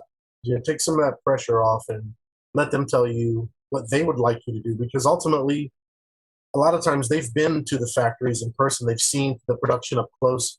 They kind of already know where the limitations are. So rely on that. Rely on the fact that they know how to do their job. So just worry about doing your job. Don't try to second guess them. Don't try to be the man. Don't try to save the day. Just, hey man, I'm here to do it, to perform a job, provide a service. Just do that. Yep. That's, in my experience, that's really all it is with the factories is you'll also have clients that like sideshow. They don't want that. They're like, no, we want it all. Do it all. Whatever technique you have to make that leather look as realistic as possible, nice and weathered, and whatever you do to make that skin look nice and warm and, bring out all that. I mean, they're taking the time to have these guys sculpt all this detail into these costumes, right? So you don't want to neglect it. So they were the first one that actually told me the opposite of what I had been told for like 5 years. They were like, no, we don't want you to hold back. No, we're not, Ed, stop, just here. Just do this. And I'm like, okay. So it was rough. It was adjustment working for Sideshow. It was a totally different mindset. And they wanted all I could give them. They're like, no, we want we really want you to dig it deep and give us give on these pieces. And I'm like, okay. Which was really nice at first, and then like anything, you get burnt out, and then you get kind of like, oh shit. They offer you a job, and you're like, well, the money's great, and the name association's great. It helps your career a little bit, but it's the time and all the work, and you can't be no slouch, and you can't just phone it in and hand in whatever. Because I won't lie, I did that twice. I did it twice. Yeah, twice. Those two projects, Kat totally called me out on it, and I was like, I know, I fucked up, and my timeline's off, and now I don't have enough time to really fix it, and I've just been kind of like, I just didn't, the thing you got to have, I just wasn't putting it in, and and it sucks to admit, but hey, I'll admit it. I make mistakes, I get lazy, I get caught up in my own shit sometimes, and my job suffers for it. We all, do it, but she's amazing, by the way. Watching her paint, oh my god! And she's even cooler. I mean, to get to know her, to interact with her and talk to her. I mean, just modest isn't even the word. I mean, it's almost like she's got to hear compliments constantly. And she just kind of takes it all in stride, and it's like, whatever. Like she's one of the sweetest, most down to earth people that I've met in the industry, and it was always really helpful, and totally understood where I was coming from, because a lot of these people that I would meet never freelanced. They've always worked in house. They were always local to, New Jersey, and what's the area in California where a lot of them were? Burbank. Yep. You'd have people who had the benefit of being able to, commute into work and do these jobs in person. And she was the first person that I had met who was like, no, I've freelanced. I've been where you're at. I know how it is. So not that I was looking for sympathy, but empathy. Having someone who could say, yeah, man, I get it. I know you're juggling a lot. Just you're doing a good job. Keep it up. If it wasn't for that, there was a period where I really considered quitting. I talked to my wife, and I said, maybe I should just go get another job and just do this part-time again, because I don't know that I'm cut out for it. It's been a fun ride. I've done okay, but I know sometimes you got to know when to quit too. You got to know when to hang it up and say, hey, this thing's kicking my ass as much as I wanted it. It's really putting me through the ringer, and I don't know how much longer I can hold on. So I had that moment too. Luckily, I got through that, but it's always been a challenge. It's the feast or famine mindset too. You end up overloading yourself with work, and now you've overpromised, and you don't have enough time to do all the things you've committed to. That's dangerous as well. I still fight that. People just need to understand, like, I'm doing it all myself. I have no help. I have a family. And ultimately, I hope that they would understand that, yeah, it's my job, but these things are just plastic, and they're going to sit on your shelf, and you're either going to trade them or sell them in a year anyway, probably. A lot of these guys don't hang on to this stuff for very long, so I don't take it that personal when I upset them. I'm like, yeah, but come on, guys. Let's just call it what it is. I think what Mark Worthling said is, as long as your communication is on top and people know what's going on, I don't think any of those kind of setbacks would cause people any sort of... Yeah, it's when you get caught up in your own shit and you go quiet on people. And you disappear. Yep. Then they're like, oh, he's ghosting us, man. He's a con artist. And you're like, yep. What are you talking about? No, I'm a teenager. I'm busy. Like, I'm over here still doing the work. I just may not talk to you. But when you paint something that's like realism based versus a cartoon based, how do you approach that differently? Because like looking at your Cuphead guys and looking at the Joker and the Huntress there, like cartoon, when you paint something cartoon style, and Scott, this might help you because you're going to be painting some cartoons here soon. How do you approach that when your brain typically goes, I need to shade, or I need to put a wash, or I need to like do this instead of just sticking to a flat color? You know what I mean? How can you kind of walk us through that? Absolutely. So hopefully they're going to give you Pantones to follow. So Pantones or color callouts. The color's already been decided. You know, make the pants this color. Make the like if you're doing Scooby-Doo, for instance. I did some Scooby-Doo stuff from Esco. And easiest work you'll ever do. Because all the color callouts are there. It's like, this is Shaggy's shirt. We all know what his shirt looks like. Here's his pants. We all know what his pants look like. Here's his shoes, his skin, his eyes. Same for Scooby, same for Velma. When you're doing animated stuff, it's actually a little more fun. You know, it takes all the stress out. All the guesswork is done.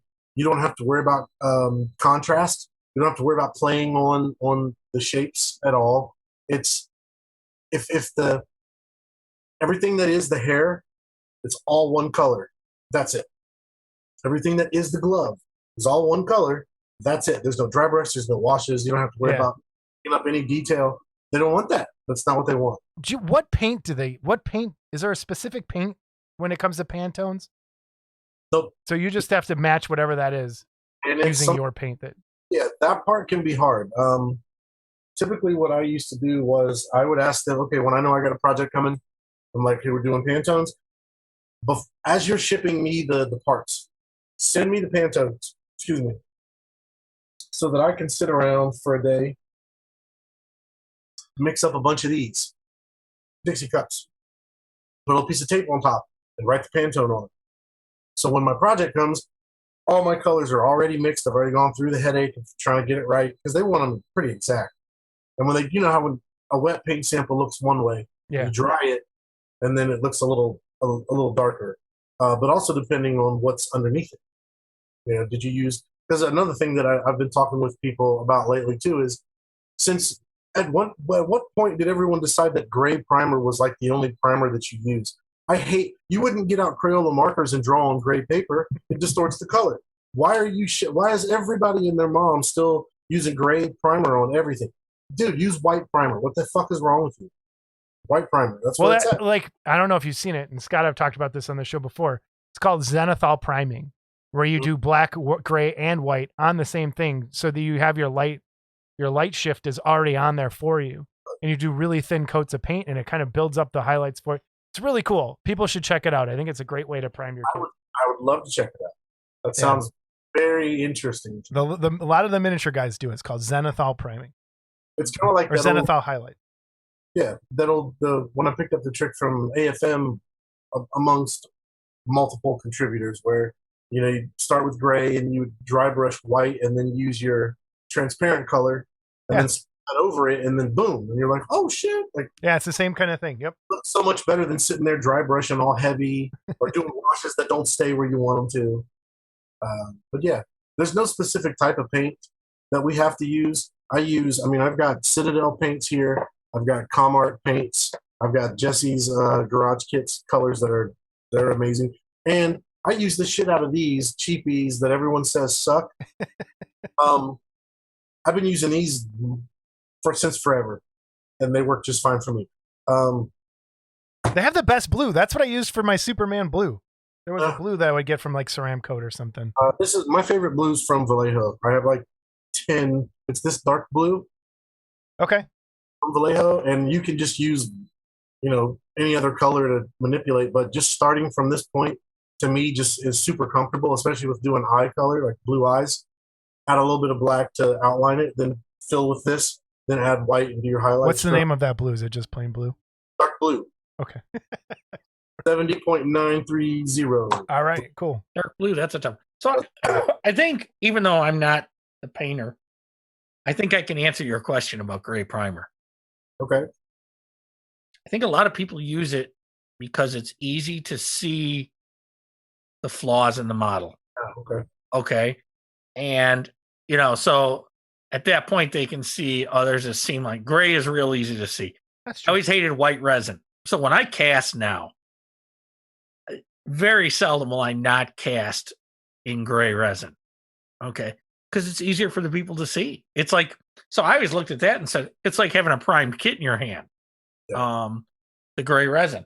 I like printing in the gray. I like the Elegoo gray because it's, it's easy to see. But I can also see your point when you say, okay, well, and you wouldn't paint over gray, so then prime, do another coat white. So I mean, I get it, but that would just be my guess as to why people go. I did it forever, and then I think it was maybe 3 years ago when Kat was telling me about my flesh tones, and they looked a little on the green side, and I was like, okay. And she's like, are you starting from white? Are you using white as your base color and then putting your flesh tones on top of white? And I was like, no. After that, I went, you know what? I'm just going to primer the whole thing in white, and just now all my colors will be exactly. There's no, there's no, whatever word you want to call it. It seemed like it improved. Everything just came out a little bit more like what I envisioned in my head or how I thought it was going to. I wasn't having to over adjust highlights and shadows. Like starting with white just fixed a lot of problems. I think I don't know if you call them problems, but it can be when you're not painting for yourself. You're painting for someone else. It's not about you and your tendencies and the things you tend to gravitate towards. It's about they want a result, and you've got to know the easiest and the fastest way to get that result by knowing your paints and your materials, so you can sit down when they give you a 4-day turnaround. You can get that shit done in 4 days because you know what you're doing. I know exactly how to get that look because I got it up here. But if you're using the wrong, primer color and it's fucking up all your, that's a problem. And for me, it was. So I haven't used gray primer for a couple of years now. I use black, I use the rusty red stuff, and I use white. But you will see zero gray primer in my box of primers. I have to go back to that rusty red. I used to use that in miniatures when I was a kid a lot. I wanted to go back and try. I have some. I need to use it more. This saber tooth that you painted here, I think I want you to tell everybody, and if you don't want to, and it's a state secret, that's fine. Secret. Help people out. How did you do the 5 o'clock shadow? Okay. Because I think it is really, really well done, and this is a great example of it. What I did first, I took my flesh tone and I added a little bit of blue, and I thinned it with water first. Then I hit it with denatured alcohol, and I have on my airbrush, I've got a little Mac valve down here that regulates my air. So I turn it way down so that it spits that little, freckle. And I masked off with silly putty, and I did the freckle pattern for the 5 o'clock shadow first. Then I opened it back up, thinned it out a little more, held it way back, and just missed it in real fine layers over top of that. So from a little bit farther away, you still read it as 5 o'clock shadow. When you look at it close, you can see all the little scruffy dots. Yeah. All the dots that are in the skin, too. Cool. It looks really good. I even like the eyes on there, too. Like, you did really, like, that saber-tooth is killer. I had just watched Pumpkinhead, and the guy told me, I said, how are we doing his eyes? Because in my mind, Sabretooth shouldn't have an iris or a pupil. He's like this big, feral, barely conscious person to me who just wants to kill stuff. So he said, do him however you want. Paint him black if you want to, like in the first movie. And I was like, ooh, Pumpkinhead. Just white with veins that go all the way in. So that's how I did it. I just did white, and I did the veins all the way in. And then I did a wash of Bloodshot and glossed them, and that was it. That was all I did for the eyes. That totally works. It looked all right. It didn't look too bad. Even though that sculpt is like really, it's supposed to be the Marvel versus Capcom version. So that's why the anatomy's kind of. So wait, who is that piece for? It's for a private collector. It was a private piece. I like that Marvel versus Capcom. Yeah, they're doing a whole series of those. The anatomy's got that really weird anime thing going on. I dig it. So yeah, totally. So these private collectors, I remember Steve telling me, and I don't want to call them out, but as you mentioned, they have deep pockets. they come out with these beautiful things like that beast on the desk and stuff like that. Yep. And I remember Steve at one point telling me they were looking for a caster, but they want everything solid. And I'm like, Yeah. there's no way. Like you'd have to rotocast it and then fill it because there's just that desk was hollow, and when it shipped, the damn thing was broken. So I fixed it when I got it, painted the whole thing, and shipped it to the guy. And when he got it, it was broken again. So he shipped just the desk back to me, and I had to repair all 4 corners on the desk. I split up the middle. You're right. You can't use some of this stuff. What would that desk weigh? Solid 10 pounds? More. Easy. Yeah, easy. Yeah, it's 13, 15 pounds probably. And they love this quarter scale stuff too. But I remember Steve told me, but man, they want it all solid. And it's like, and we're going round and round with Tony too, because Tony prints all his stuff solid because he wants people to feel like they got something. That, you know what? That's true. Because one of the biggest complaints I have with people when you want to talk about pricing, I would send them their print and it's hollow. And they're like, okay, is it supposed to be like this? And I'm like, what are you talking about? Well, it's hollow and there's holes in it.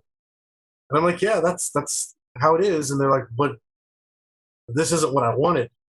And they weren't aware of the difference, and we never talked about it. So I had to start having that conversation early on too, to let them know, hey, this thing, I'm going to print it hollow because it makes more sense for me. You know, all the reasons. Mm-hmm. But we can backfill it if you want it solid. I'm just not going to print it solid. There's something to this. I want it to have weight to it. I want it to feel like something. And I'm like, but it looks amazing regardless. So why does it? To me, it doesn't matter. I don't give a shit if it's hollow or not. Well, and I think it's they're not garage kit guys. They're statue collectible guys. Right. Yeah, there's a difference. You're right. So we look at it as it's a kit. But to them, it's it's a statue that, you know, it's just not pre-painted. And they send it to somebody like Ed or Morozic or John Allred. And that's going to tie into with the Devilman that I'm producing. We've taken that into consideration as well. So let's talk about that now. What are you producing? Are you sculpting ever again since you're Hellboy? No, nothing. That was the only one time. Done, man. I'm not. One and done. Okay. So, what are you producing? Like 3D printing, and how's that going for you? How are you doing it? What are you doing? It's doing really well. It's doing better since I teamed up with a guy named Eric Askew. Okay. He's the one who's doing all. He's a digital sculptor, but he is a genius at the engineering part. So if I bring him something like, say, you bring me a CG Trader file, and the parts fits are all stupid, and it doesn't make sense the way it's broken down, or you want to put lights in it or whatever, give the files to him, and he can totally redo the way this thing is engineered, make the parts fit however you want, key it however you want. He's amazing. So he basically, this Devilman that I sold at Wonderfest, and this goes out to everyone who bought that 1/6 scale bust that I sold. Right there. Yeah. I apologize for the fact that kit will not build as is. The person who did the engineering on that, and I didn't know it until at the show, there's no clearance on any of the parts. So there's no. I noticed that, but then I haven't. When I got okay, I'll let you keep going, and then I'll tell you. So I was having to at my booth. I was having to apologize to people and tell them, now before you buy this, if you don't want to buy it, I'll understand, because you're not going to be able to build it. You're going to have to sand. Luckily, the bust itself, the head and torso, is one big female key. Yeah. Everything else plugs into it. So all you have to do is sand down all those other parts, which is a pain in the ass. And I ended up doing it for a few people who ordered one after the show. I sat here and sanded them and tested them all so they fit. So what Eric was kind enough to do was, so I'm gonna be offering this as a print to order, and I know everybody likes different scales, so I'm offering 1/8 scale, 1/6 scale, 1/4, and 1/3. You just tell me, basically get a hold of me, tell me what you want. If you want me to do the translucent skin like we were talking about earlier, I can print it in that resin. You just need to tell me what color. or what shade we're going for to start with. If you want the wings done in a semi-clear so the membranes are clear, let me know. We can do that too. There's going to be a certain level for builders who like to do things themselves, but there will also be a deluxe version that's only being sold in one scale, and it will come with acrylic eyes, and you get to pick the eye. So go to Van Dyke's Taxidermy online, 14 millimeter eye, frog, gecko, snake, whatever you want. You tell me which one it is, I get the eye, and I'll build up the bust and also put the eyes in. So when you get it for the statue guys, for the collectors who don't build and paint, they can take advantage of this as well. So that's what we're doing with the Devilman. We're trying it out. If it works, we've got more models we want to do in the future like this. But we're just kind of trying it out. If one specific scale seems to be way ahead of the rest and everyone is, for the most part, saying, yeah, screw all those little ones. We just want something the size of Alex the Vampire, Boris the Werewolf, Cedric the Zombie. If they want that, then I'm going to be needing molding and casting. So, Scott, I may have a job for you if you want. Well, there you go, Scott. There you go.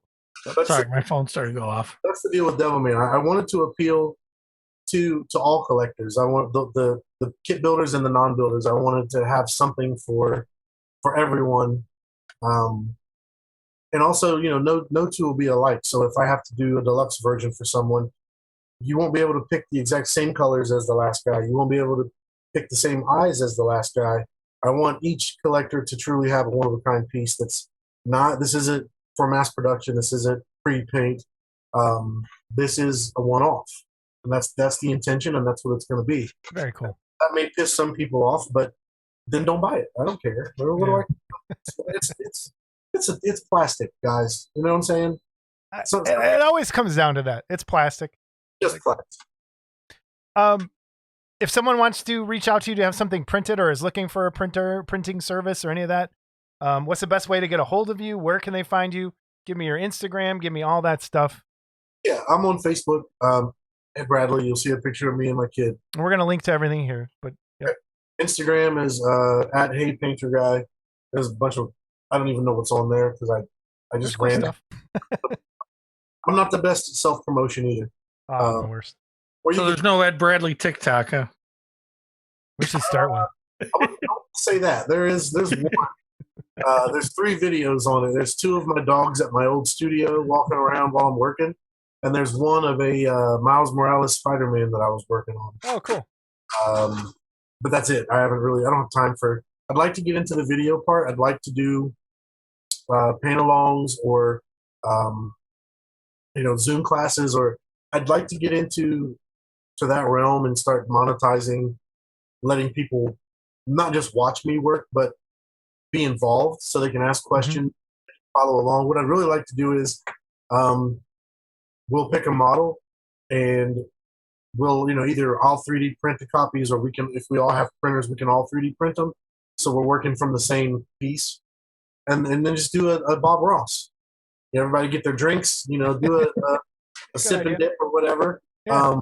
And I wouldn't have to charge much if I had like 5 guys following along. We can shoot the shit. We can talk about movies, comics, music, whatever. But basically get people more comfortable with the materials. And, okay, flesh tones don't have to be scary. Let me show you how I do them. I'm not saying I'm, anybody to be teaching, but, if somebody wants to learn and they think that they want to learn how I do it, I'll show you how I do it. And Jason, we all do things a different way. Your way of showing someone how you do flesh, would be a totally different learning experience. I think that's a great idea. When I was trying to do the live stuff, the problem I had is students found my YouTube channel from school. So then I'm sitting there talking to kids from work all day, and I'm like, okay, I can't do this live anymore. So I'm going back to the edited stuff.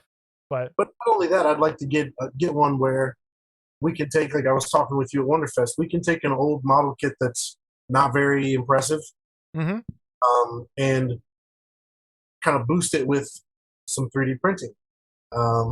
There's a couple of kits that come to mind right off the bat that I think people would be really shocked if I really had the time to sit down right now and say, okay, let me show you what I'm talking about. There's the Horizon cable. There was that Mojo resin Arnold that Sean Nagel did. I don't remember if it was from Commando or if it was from Predator, but there's one where he's holding an M16, he's shirtless, and I always thought, you know what? I'm not trying to insult Sean there. A better pair of hands and a more realistically sculpted M16 and a base for that thing would really set it off. And you can print all of that to scale, match the scale of your model, and it would bring that kit up a notch. You know, that Cable was always a nice kit from Horizon. Yeah, but the stance is weird. The head position's weird. He just looks like he's got indigestion and he's not sure if he wants to shoot me, if he's trying to squeak a fart out or what. But yeah, man, there's access to so much stuff. That's the kind of stuff I want to try to convince people that it's kind of like when your parents get divorced and you've got your real dad and your stepdad, and you don't want to dishonor either one or disrespect either one, but you only need one of them. You don't need them both. As you get older, you realize that there's room for both if you just figure out where each person fits. With traditional modeling and 3D printing, there's room for both, and they actually complement each other very well if you're creative and you just figure out a way to make it match up. And I think if we start getting more people showing guys, hey, here's an idea. Oh, well, I don't have that model, but that would go well with a similar model. Because I know a lot of the kits I got into early on, but like we said, back in the late 90s, early 2000s, they didn't come with bases. The poses were weird. Why'd they choose that costume? Or why'd they choose that accessory or whatever? You can fix all that now. You can go find files online and you can fix all those issues. And now you don't have to hate that model anymore. And you'll make people go, holy shit, I've never seen that. That's how they should have made it.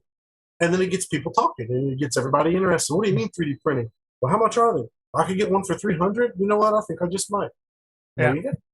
I think there's a lot of resistance still, especially in the garage kit community for various reasons. And we've been preaching, obviously, there's room for both. You know, the advantage is, we talked earlier in our review section that we haven't recorded yet, but Needful Things, he's got a Robin Hood kit coming out, Errol Flynn Robin Hood. And I said, dude, that quill full of arrows, man, you should 3D print those all day because you don't want to cast those, And so I like what the StanArts people done with the Tauntaun kit. There's 3D printed parts with traditional resin. So there's room, it can work out that way.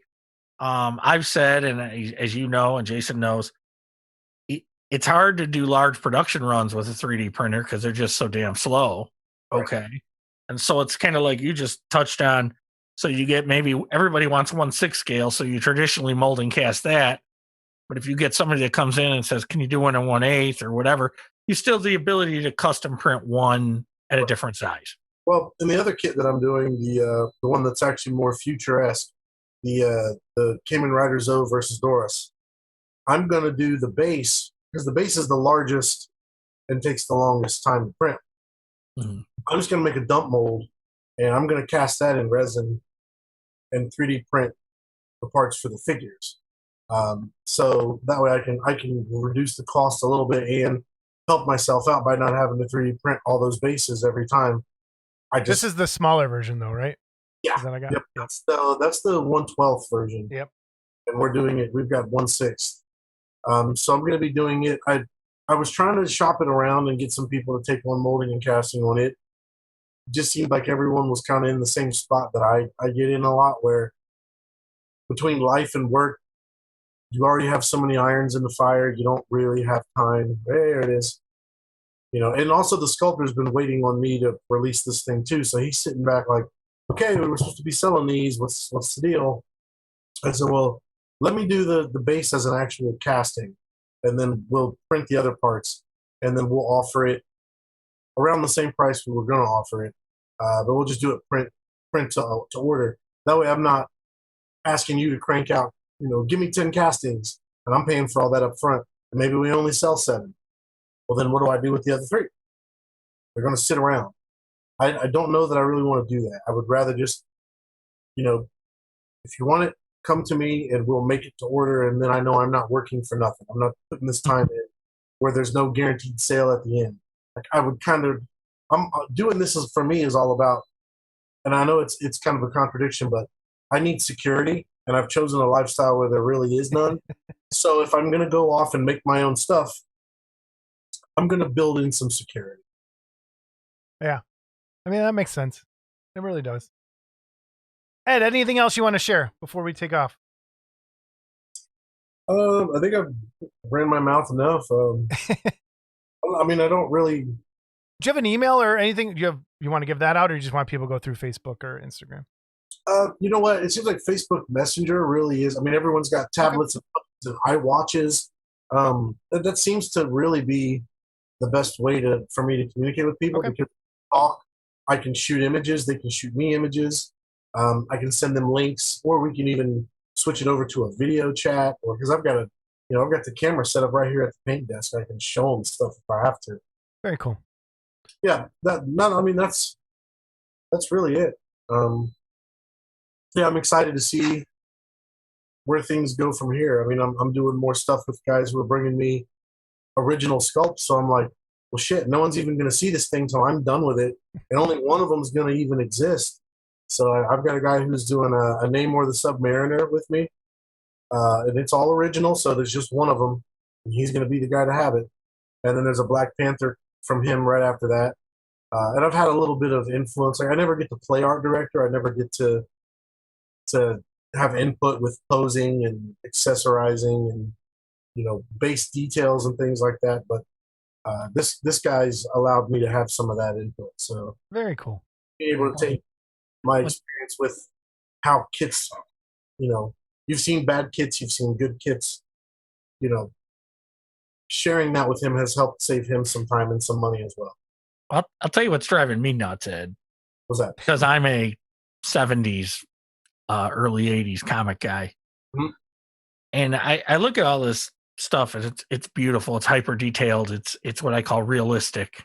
Okay. Yeah. But I'm more of a fan of the Bowen style. So it looks like it did in the comics. One thing I have found when I'm looking for files and looking at CG Trader and all these, nobody's doing it that way. They're all doing this ultra realistic stuff, and it's bad. It's because it's like, I just want basic. I got you.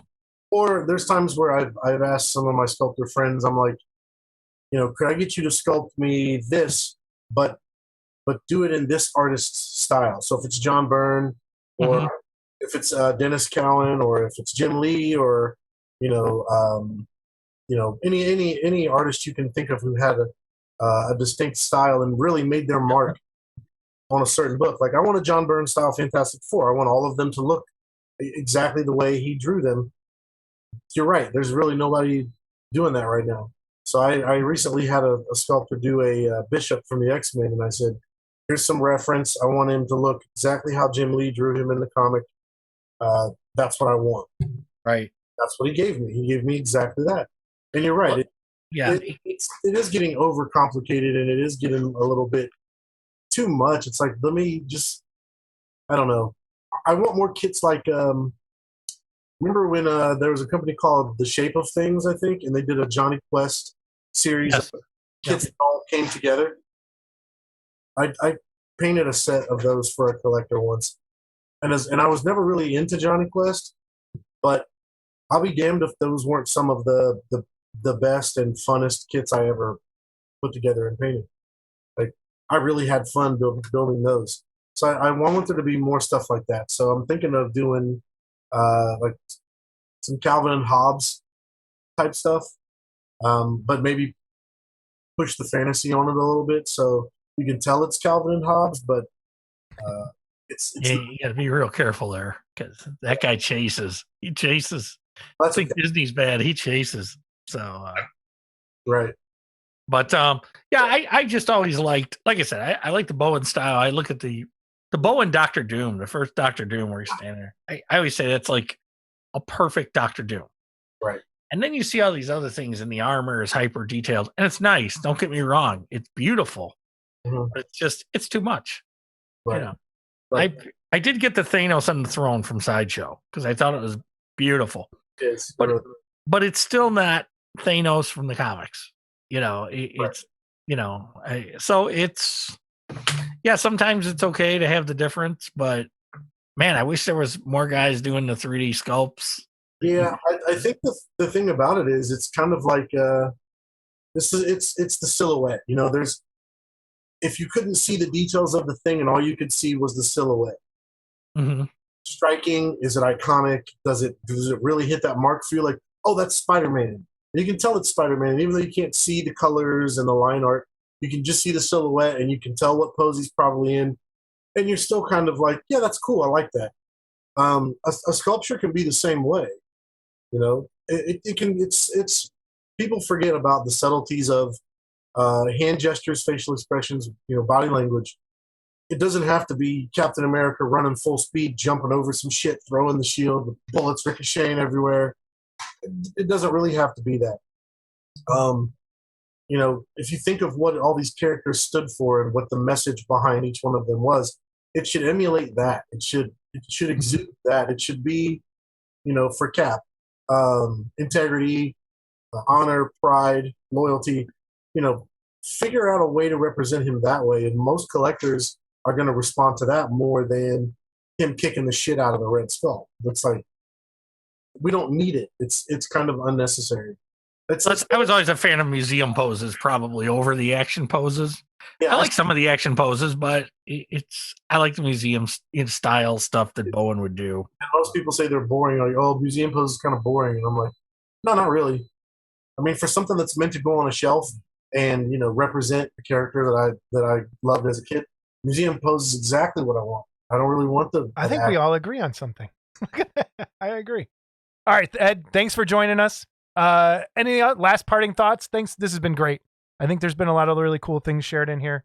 I think else? The last thing I'd like to say is not that I'm not a veteran, but I'm not a new guy either. If there's any newer guys in the hobby who feel like the old guys don't want to share secrets and tips and they don't want to pass down any of the knowledge or whatever, please feel free to contact me.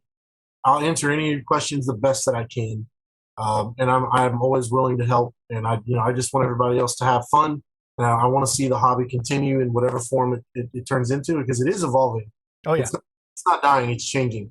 And I want to say go easy on Ed, too, because I think Ed binge watched 20 episodes of this at one point. So we might have brain damaged Ed. Yeah, we did. I'm sure. At that point. There's not, when you're into this, if you're really into this hobby and you're looking for this kind of content, there's very few places to get it. So when I found this, I was like, oh, I know what these guys are talking about. I can relate to this. I want to hear about this.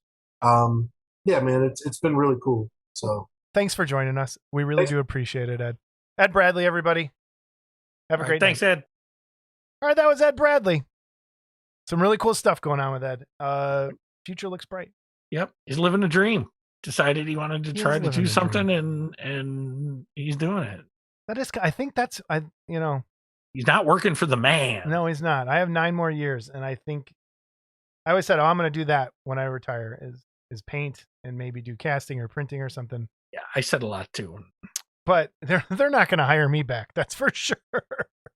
So I'm stuck finding another job after I retire. But yeah, that's where we are.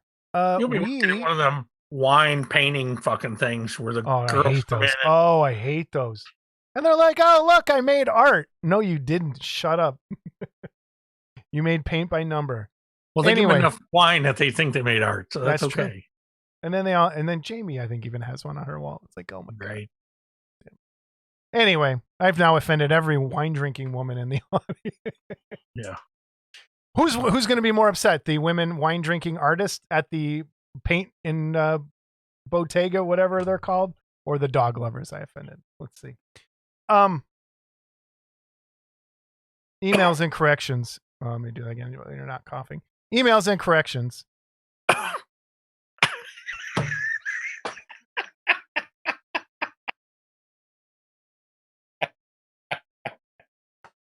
Okay, go ahead. He's the worst. Emails and corrections. It is a very slow week in the land of emails and corrections. We have no corrections because we're awesome. And 2, we only have 1 email, and it's from Phil Kupka. And we have no voicemail, which bothers me. I thought the voicemail thing worked. Do you see what happens when I'm not on? I know. Fucking You're episode. giving Scott a big head. So here's the number: 708-816-4299. Please leave us voicemails. It works so much better than reading emails. I would much rather play the voicemail than listen to me mumble. And I'll admit it. I mumble. Yeah. And Peter Jackson, come on. Peter Jackson, leave us a voicemail. That Great. would be amazing. Oh, dude, if that happened. Peter. I love you, Peter. Please. So Our snooze fest. I'm sorry. I don't dislike you as a person. Anyway, email. If you would like to still email, it's modelclubtv@gmail.com. But please make an effort.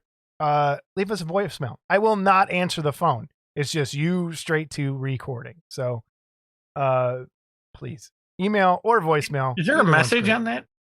Yeah, there is. Okay. Can they understand what you're saying? I hate you. Anyway. I mean, are you going like, you know? You got any more dogs?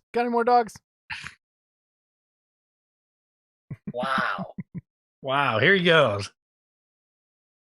Good job running solo on episode 31. Short and sweet. Phil, no, it wasn't. It was horrible. Phil, I still ain't got through the whole thing. And it's only an hour long. I don't have much of an email for you this time, but I do have something I am sending you from my phone in Messenger.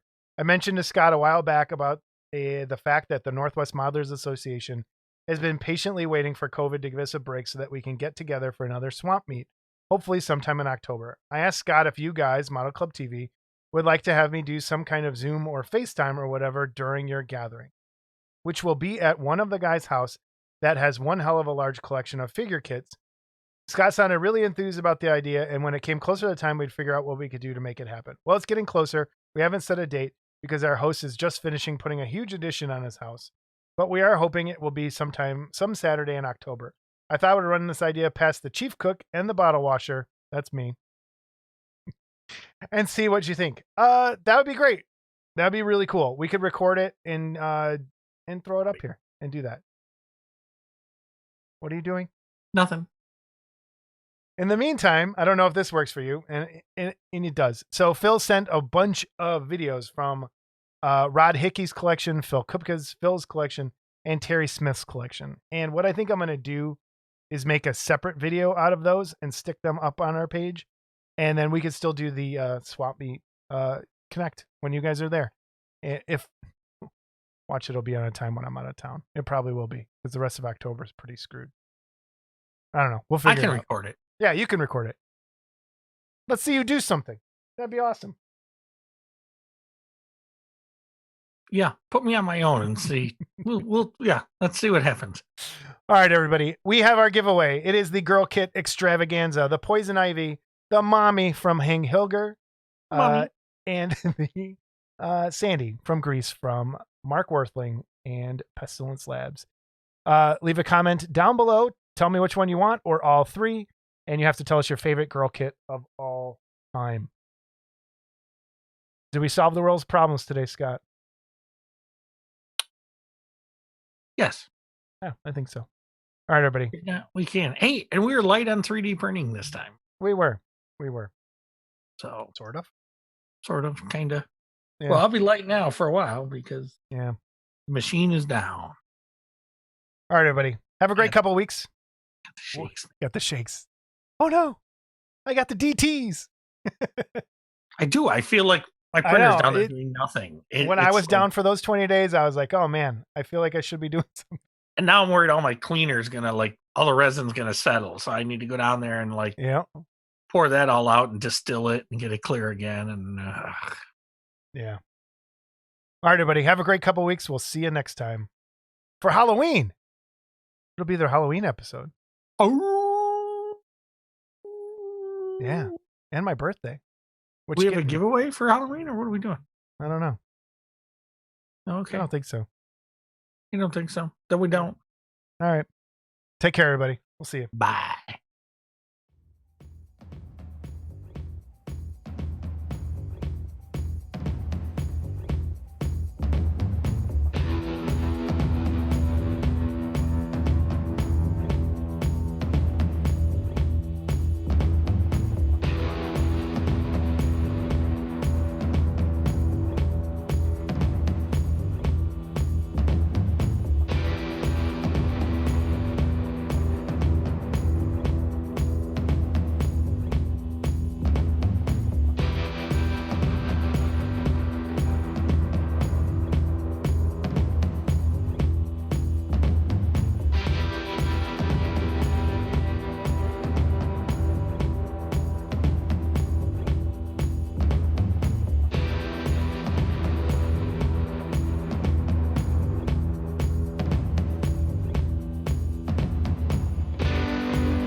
Whatever. I'm gonna go fucking shoot this dog so I can take another month off. All right, go ahead. There's the blooper at the end. There's the blooper. I'm gonna go shoot this dog so I can take another. It's what you do to me.